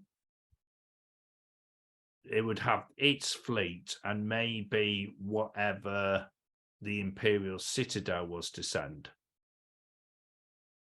Would that be? It is completely up to you. Where I thought we were going to send the fleet to the Imperial City while we snuck in there. Yeah. Rather than the planet that's like days away. Yeah. They, the two planets are also days away. So if we attack the Imperial Citadel from like right here, I was just thinking if they have any reinforcements, to be days away. Yeah, but I was just thinking of giving the coalition a bit more of a fighting chance. Mm-hmm. Well, all we need them to do is come in, take one swipe to drag everybody out, and then leg it, and that should give us enough time to get in the front door. Hopefully, yeah. Should probably also attack at night. Yeah, at night, because nobody can see you coming at some night. Some of them will be sleeping. Well, I'm trying to think of any kind of like naval battle that I know of, and I'm just thinking of D-Day and like what did they do on D-Day? Just you gotta kind of blitzkrieg it as much as possible. Yeah. But it's not as if we're basing our plan on the Death Star attack at all. I mean, it's not as if we've done that. Well, to be fair, that's a little bit, kind of. I'm thinking Return of the Jedi right now. That's what I'm thinking. Well, I used to bullseye one brat. I knew you were going to say. I knew that was going. I knew that was coming. No, all the fleet is literally a diversion. We don't want any of them to die. Mm-hmm. We want them to go in there. Mass effect for them to send out their fleet. Sorry, the Darth on in chat has just said, "Stay on target. Stay on target." Red 5. Reg, get out of there. You can't do anything else back there. Okay, then. Can I ask a couple of questions just to get clarification? Are you going on Grimzod's ship? Or yes, okay, so that's fine. And I think one with the wildfire on it. Yeah, and I think somebody said that you wanted Toppler to be on your ship as well. Brilliant. And so the idea is Grimzoid will put invisibility on that ship. And then as you come in, you're going to instruct the Armada to almost like form a diversion, maybe draw any protective fleets or ships away from the Imperial City, so you can get onto, there's probably some kind of docking area around, so you can actually get in there and dock. But if they have any invisible ships that also all of a sudden appear, you have to take on the role of Commodore Crooks and go, "It's a trap!" Yeah. Oh, what's his Admiral Akbar? Akbar, yeah. Oh God, I love calamari. Yeah. Okay, this sounds like a fantastic plan. Apart from that, Grimsor says, "No, I'm not doing it." Yeah, no. The only thing that You're I'm not worried taking about my ship in there. is as we penetrate, and all of a sudden we get to the This is not going to be rude, is it? No, Because you It's mentioned the rude. word penetrate, which normally means somewhere. I have no idea what you're talking about. We're far enough into the video. You have been busted. Well, I'm just worried about the big dragon. It's gonna the pop whole, out. yeah. I was going to say Yeah. it's a big dragon with a passive perception of 100. Do we know Yeah. anything about the dragon? Do we know? He says a solar dragon. Oh, so he had a solar dragon before, yeah. So we just take him away from the sun. He'll power down, won't he? And that's why we attack at night. Yeah. Yeah, so you attack at night and the sun is sleeping and there's no... Exactly. We put a blanket over it. Yeah. It's just... Nothing to see here. Okay, then. Let's start in at the battle then. You all sort of like zone into Xaryxis space. So as everything comes, the Armada. So there's 20 ships and then yours, and you have ordered the crew of the other ships what to do. And to start off with, you all start to travel towards Araxia and the Xaryxis star, etc., because you got like 4 days travel, and it's only at the near the final day, in day 4, that then Grimzod and then actually casts invisibility on your ship. And the reason he casts it is that you can see the Armada that is obviously protecting the burial of their emperor and the coronation of the prince. And as you get How many is closer, you are safely hidden away in your invisibility. But as you get closer, you suddenly see a fleet of star moths.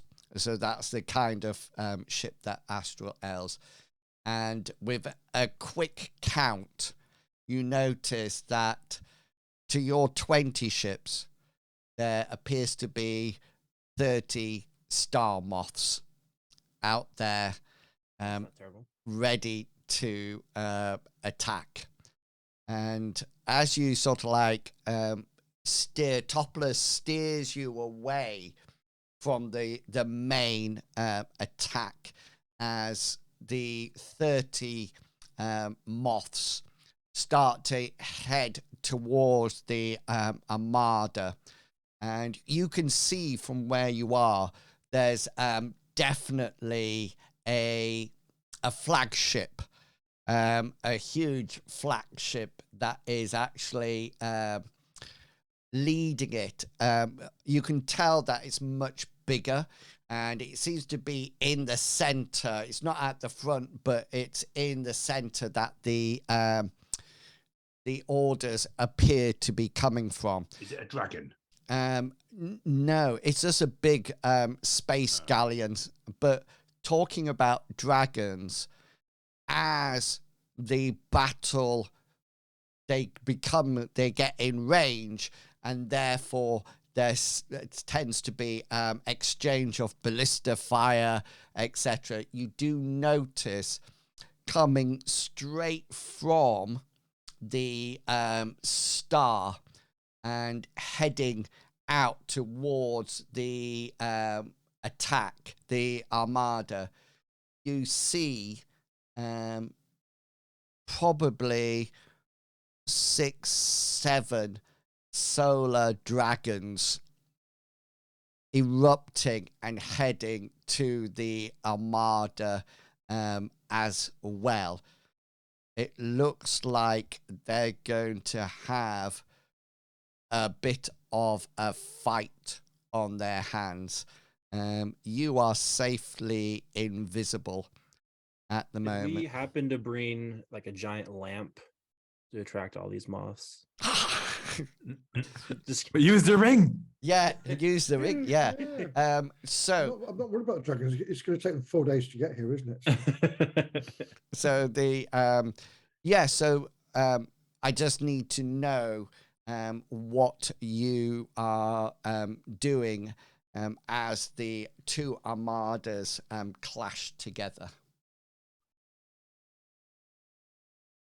As I mean, we're heading for the Imperial Citadel to try to get. see if we could figure out where the Temple of Light is. Okay then. Is there any large buildings with a light on it?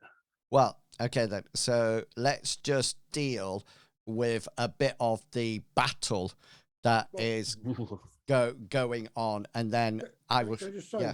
first, once we hit the docks, we'll be telling the armada to disperse. To leg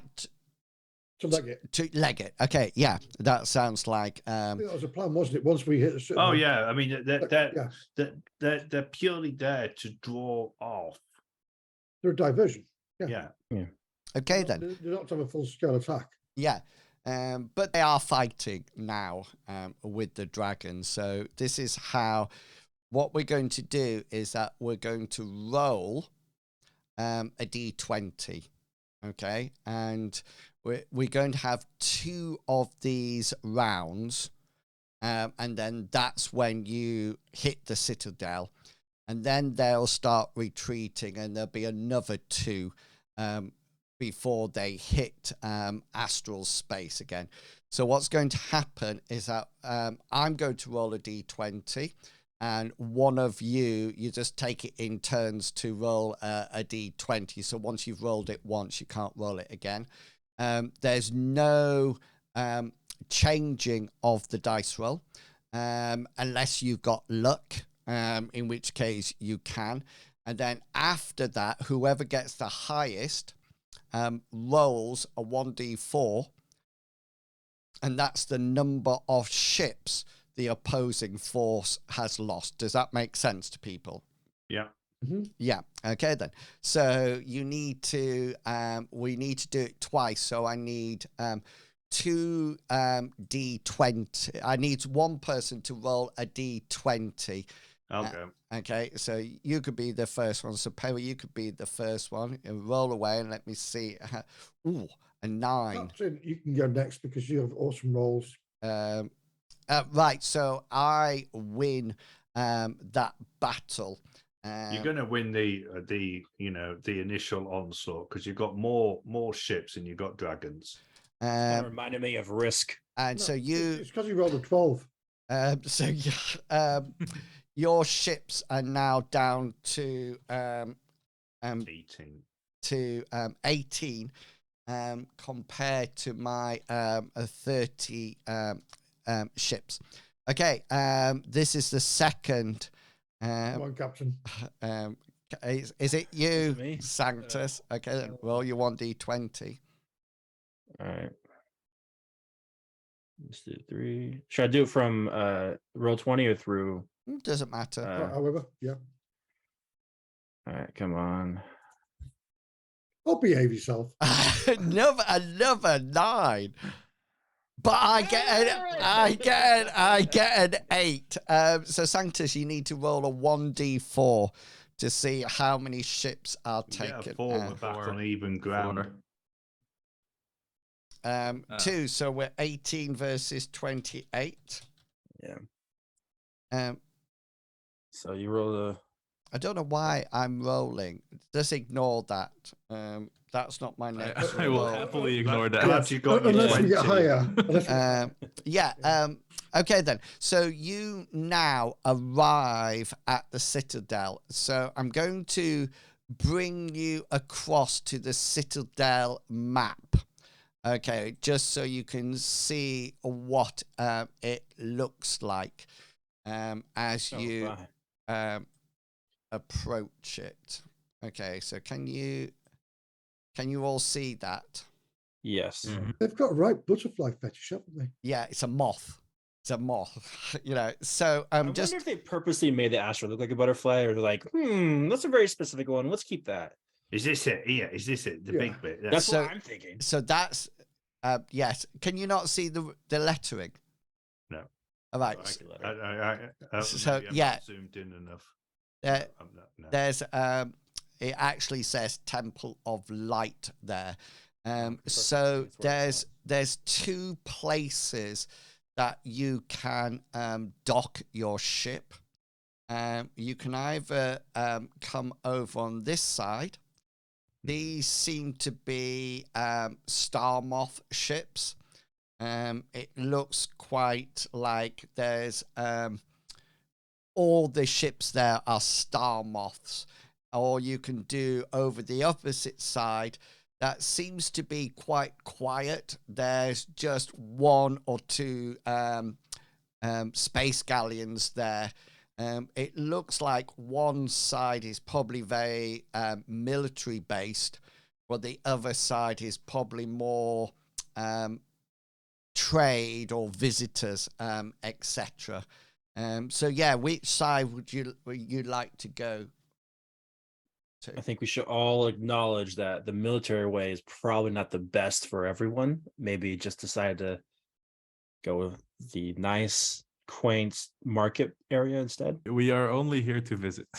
Yeah, we just happen to be invincible. You just Or is it going to be the opposite way? Is it the military side is now going to be really, really quiet because all the military's gone off to the right-hand side? Yeah.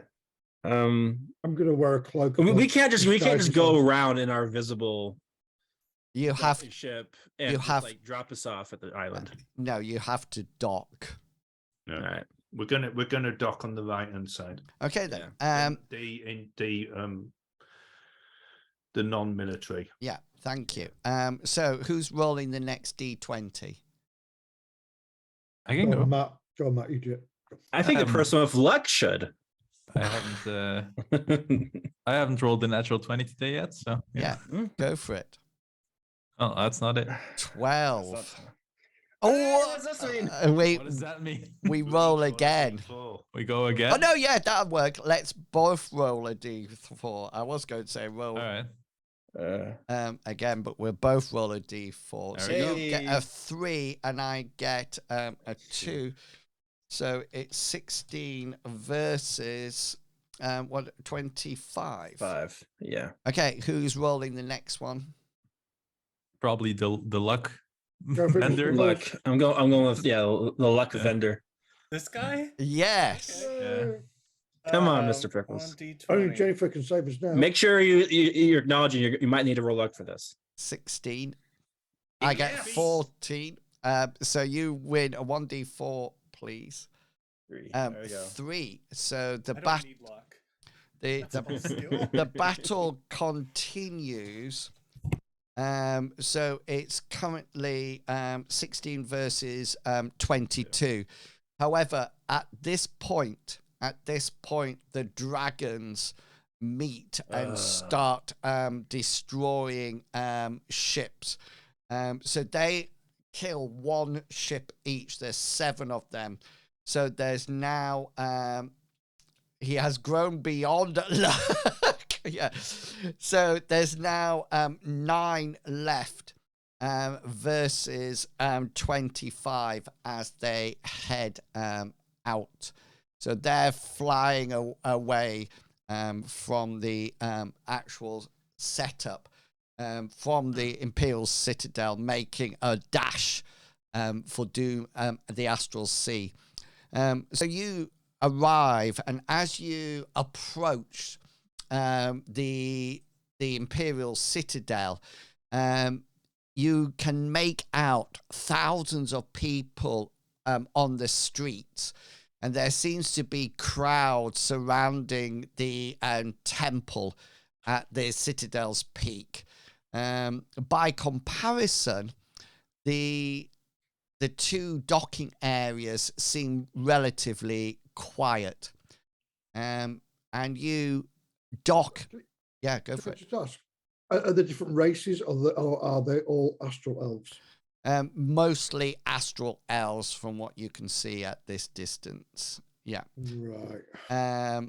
There seems to be quite a party mood happening, and you arrive at your dock, and there seems to be nobody at the dock at the moment. So you need to tell me what's going to be your plan. You can see the pathways. Hopefully you can. Remember that you can. You need to show me on the map roughly the way you're going to go. So to take your just take a pen and show me where you're going to go, etc. Right. Out of character, first things first. Sanctus should lead the way with a ring on his hand, because she said the ring would let you in. And we would walk behind us like an entourage. That's my personal opinion, and force our way through, showing your ring as if you're somebody important. Yes. And we'll be your bodyguard stroke, Yeah. Yeah. I am an astral elf, and I look like I'm in Exactly. religious garb. And you've got a big ring. I got a big Probably ring. very important to the whole ceremony. Pericles is going to turn to Jennifer and say, how quickly can those flaming spheres of yours travel?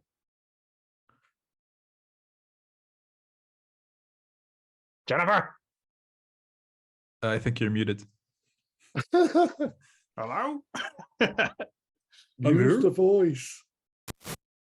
Oh, Can you hear me now? yes, Yeah. you can. Okay, yeah, my I microphone. can sometimes- hear you, Kirk. The spheres don't move that fast. They roll slower than I can run. I was just thinking, there's nothing quite like parting a crowd than a large flaming sphere. I mean, yeah, I could make a flaming sphere to stroll in front of us. Or what about your Well, fiery do we want to friend? attract attention though? Yeah, I don't want to attract too much attention. James doesn't like No. crowds. What line, James? Yeah, my good friend. Now that I'm level 8, he has a name. Oh, how sweet! Wait, it's a guy? I consider him to be Jimmy, but Why is it weird that he's a guy? I've thought it was a woman this whole time. I think it's sexist. It's a guy. All Yeah. flames should be female. Hey, you guys aren't allowed to talk to James anymore. You are no longer allowed to talk to him. I think I should go in front, and I could clear the way, because they're only small and squishy. Okay, we can do it. And I can also do my little cantrip of that, which allows me to like boom my voice or Make way for Prince Ali. How big Just are comes- astral elves? Is there any 4 foot tall astral elves about? Or are they all I don't know. human size? Or I assume thought they're they'll be just a about 6 humanoid. foot. Mm. Yeah. You could just kind of hide under Saul's loincloth. And get one of your clones and put the two of you on top of each other. Put a trench So coat over. we've got 2 choices. Are we going to be trying to get there as quick as possible to avoid losing too much of the coalition, or are we going to be going there and trying to blend in with the crowd?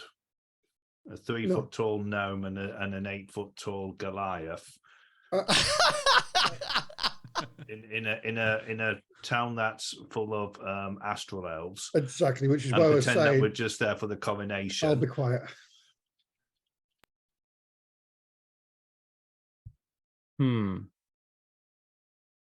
We can I don't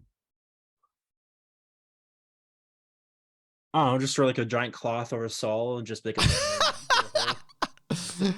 I know. Why don't we quickly build a wooden horse and we can all get inside here? And then, just kind of have something to push us, and then just get maybe get into this courtyard here. Well, it would have to be a wooden moth, but yeah. Yes, sir. I mean, Pericles is all for. I mean, when he's making his thing, he's all for getting up there, getting in, trying to limit the deaths of the people outside who are sacrificing their lives so that we can actually do this, and hopefully get there before the coronation's taken place. The slower we delay and the slower we go, we could get there and it could be over. True. Yeah, let's try to rush this as soon as possible. I must have been on mute when I said, why don't we treat you as a famous person, hold up your ring and just go through the crowd? We could try it. Yeah, Yeah. we'll try it. I'll just like. Is there any quicker way to get through the crowd other than walk through? No. No. None of us have any like Corvettes. We can just. Yeah, we're a a traveling catapult. circus, and we're here for the coronation, and we need to go to the temple. The only thing that I would suggest, is somebody going to be drawing on the route that you want to do. For example, I would, if you want to get there as quickly as possible, then I would avoid.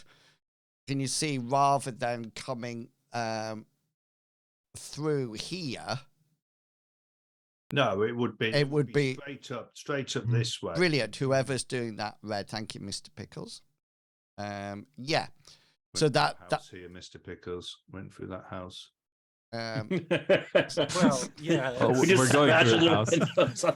It was just easier at that point to run through the house because the street was getting clogged and the door was open. The doors are wide open. All right, It's a window, we might have really, stole but- some stuff on the way through. We stole their bread and whatnot, and Yeah, we we got ran hungry. through. Yeah. It For looks like we just Lathander- demolished a wall, but besides that, it looks pretty good. okay. Yeah. So it seems that your plan of action is well established, and Grimzod will stay and Toppler will stay on the invisible ship. Just to let you know, they're going to move it away from the dock slightly. So just in case another one comes and bashes into it. But Before we leave, I do like probably tell them that because I do have a spell to send a message. nice. Maybe we might need, if worst case scenario, we needed another distraction. We might need the ship to cause another distraction within here somewhere with like the wildfire or something. So I'll send a message if we need it. Yeah, sounds good. And you disembark from your ship, and you start heading through the streets. To add to the thing of Sanctus being an important person, can Pericles use his disguise self to appear as a Xaryxis and sort of like be holding his cloak up at the back as Yeah, if to stop it touching the floor. Yeah, that's absolutely fine. So you step off the ship and start to make your way through the streets, and you actually get to almost like going through a gateway. And as you go through the gateway, the crowds are quite thin here, but you come face to face with what appears to be a commander, a priest, and some astral elves.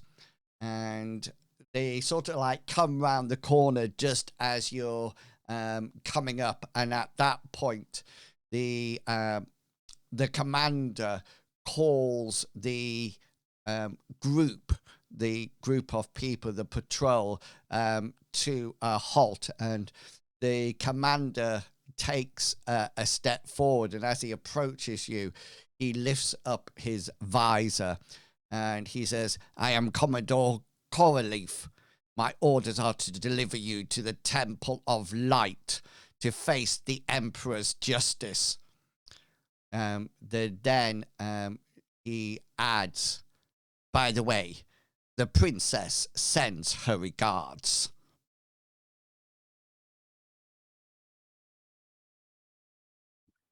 And So does that mean it's a good escort? It certainly does look like it is a good escort.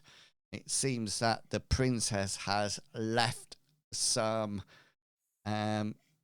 people who are still loyal to her. Just to be sure. Yeah. Can somebody feel paranoid?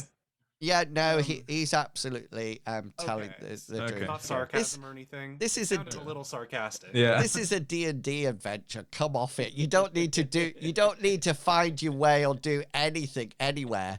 It's just sort of like, read this. I'm just walking down a page here. Still sounded sarcastic. Yeah. Yeah, That- it sounded like a trap. That was my natural role-playing technique coming through.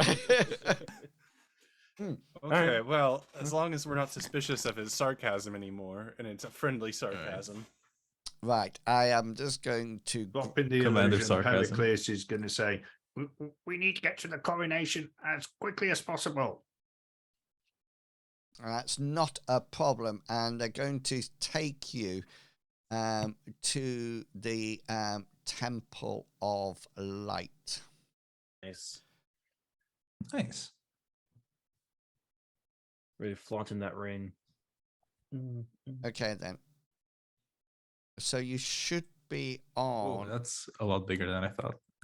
Yeah, so you should be on the. You might have to zoom in to actually see it. Yeah, can you see it now if you zoom in? Okay. So the bottom right one is the map, right? Okay. Okay, then. So I've got a bit of a read for you before we put your characters on. Okay, so pushing your way towards the temple through the crowd of onlookers, you see an elf priest presiding over the figure of the late emperor, whose body floats in an azure pool with a brilliant beam of light penetrating it from above. Flanking the priest are the prince and the princess.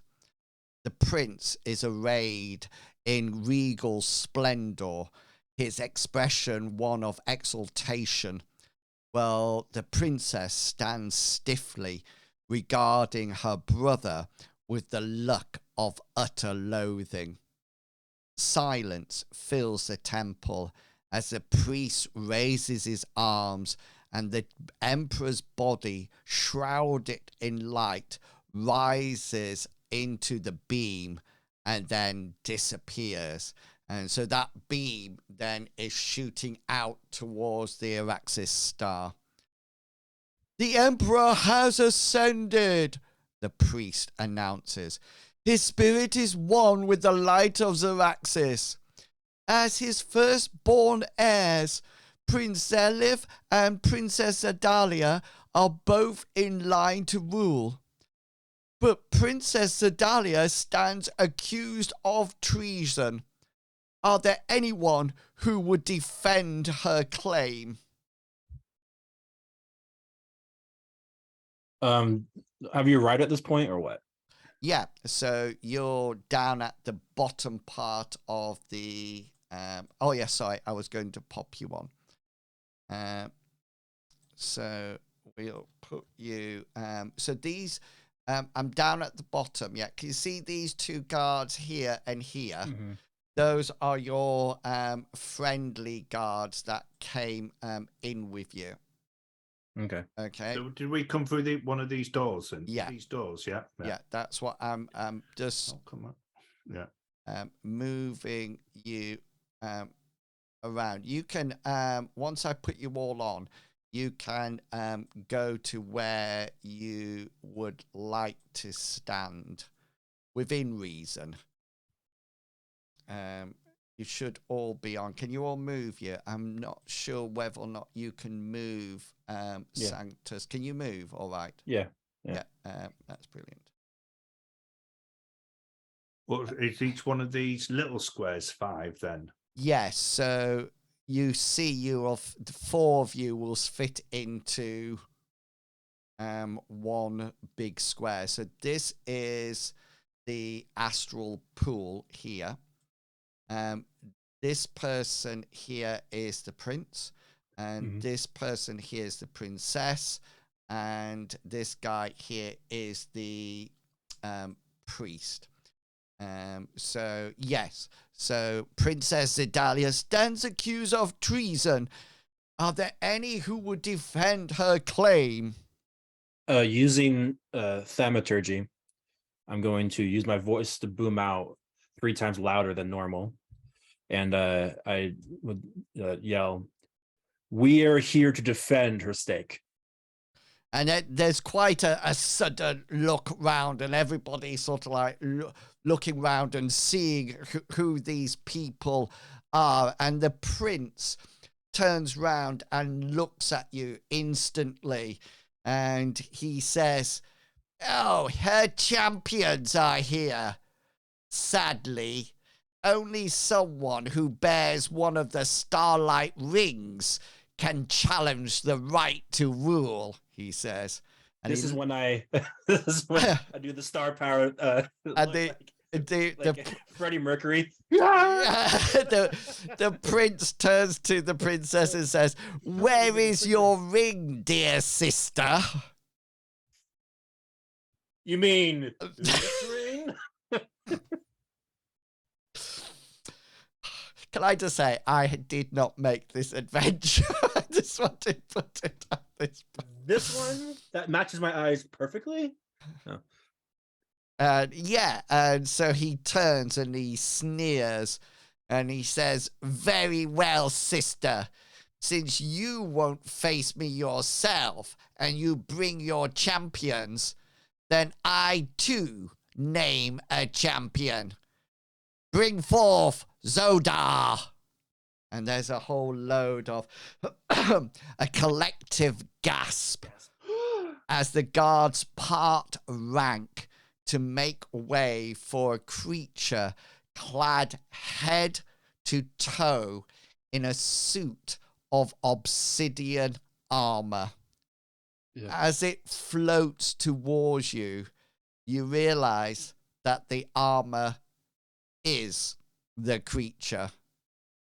And the priest turns to face you all and says, "The Zodar has served the Imperial family since the dawn of the Empire. Its knowledge is vast, and its will is absolute. To the death!"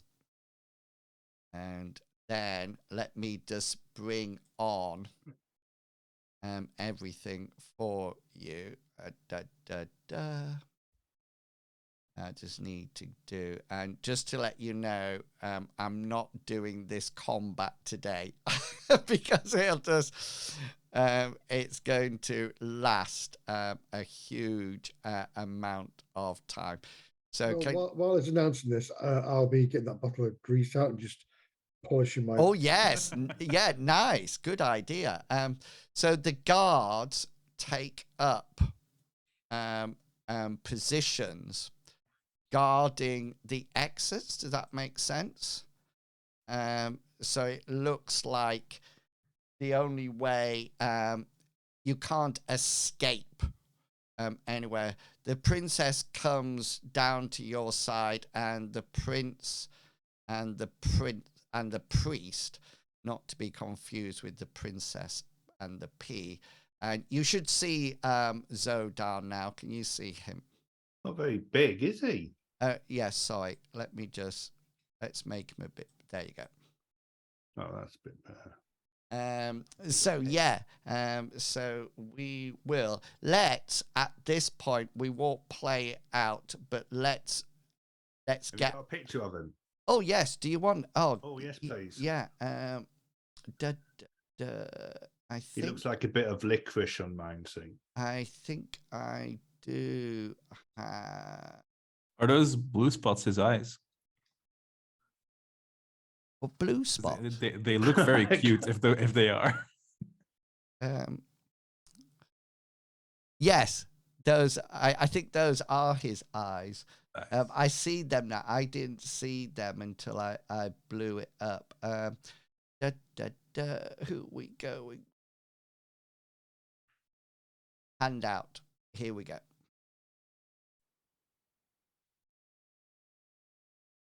All right. So he's like floating, is he? Yeah. Floating with obsidian armor on that can only be broken with a pickaxe, a diamond pickaxe. So if you don't, a brilliant monster. But at this point, just before we finish, let's roll initiative, because therefore people can decide. Hang on, I'll put those. I'll change those. I was just about to get Oh no, insight. Ty. Right, hang on a minute. Right, let me get Jennifer. I want to see if this is really a suit of armor. Jennifer is a 21. Okay, everybody else roll yours. So we've got Perry's. Do we have ties? Was on the wrong selection thingy. Give me a sec. There we go. 16. Oh, look. What? Don't worry about it. Hey, Jennifer, it's your time to shine. My time to shine. Who goes first between Sanctus and Sol? I have a +2 on my dex. I have a +1. Oh, bloody hell. I go first. Yep, you do. And Zodar is coming here. Yeah. And yeah, that is where we will leave it for tonight. So we know you are now the champions of the princess. If you defeat this monster, then she can be victorious, you hope, if everybody goes, everybody keeps their promise. So Jennifer, you are the person to start off. Polymorph. Yeah. Oh yes. You're a sheep. Oh yes. Get a sneak attack on the sheep. Please do that. Straight in there, and do watch the distances. I think it's so yeah, it's about 45, 50 foot away from you at the moment, Jennifer. So yeah. Oh, hang on. I just need to redo. Let me just change this before I do anything. It reminds me of a Hollow Knight enemy. Really, is that a game? Yeah. Yeah. Right, let me just take, I don't want whisper rolls, never whisper rolls. Always roll advantage, auto roll damage when crit. That's what I need. Brilliant. So yeah, we are so close to the end now. It is absolutely unbelievable. So probably next week will be the last session if everything goes according to plan. Yeah, so come back next week, everyone, and see what actually happens. And watch us all die. Yeah. Oh, yeah, that's it. That's what I need. I'm just going to reduce this character sheet. So, yeah. So next week we will be back again, same time, 7 o'clock GMT time, when we'll do this adventure, do this battle, and see whether or not the champions of the princess actually win, or whether or not things go downhill rather quickly. If you want to see what happens, then do come back next week. Mr. Pickles, time for you to share your wonderful podcasty thing. I do a podcast with my friend Brad. It's called And I Took That Personally. You can find it on Spotify, Apple Podcasts, and Anchor FM.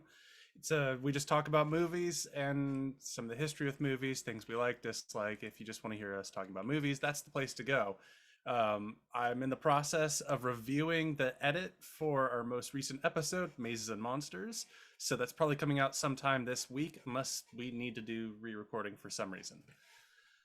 That's my bit. Brilliant, thank you. And sorry, whenever you say Brad, I just have Rocky Horror Picture Show. Damn it, Jack. Yeah. Oh, Brad. Yeah, I guess more or less.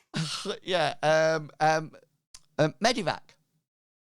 Yes, I normally Thursdays is D&D, but this next week it's off due to people being away. Oh, how inconsiderate. But Monday is Cthulhu, and we're still in the Severn Valley near Bridechester in England, and we are tracing down the followers of Glaki.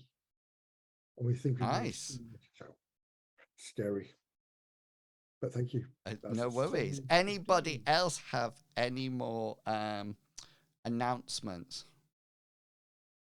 No. No. Brilliant. So I will be back tomorrow morning at 9 o'clock, bright and early, when we'll be continuing with our automation on the Minecraft server.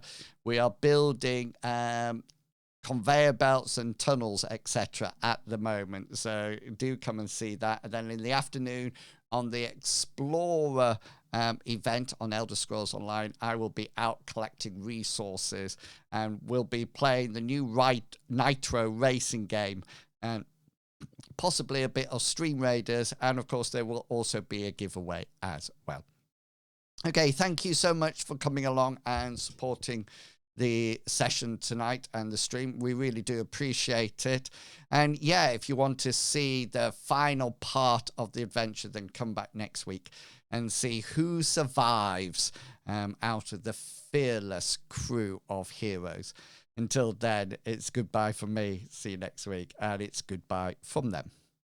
Goodbye. Bye. Yeah, that was quite a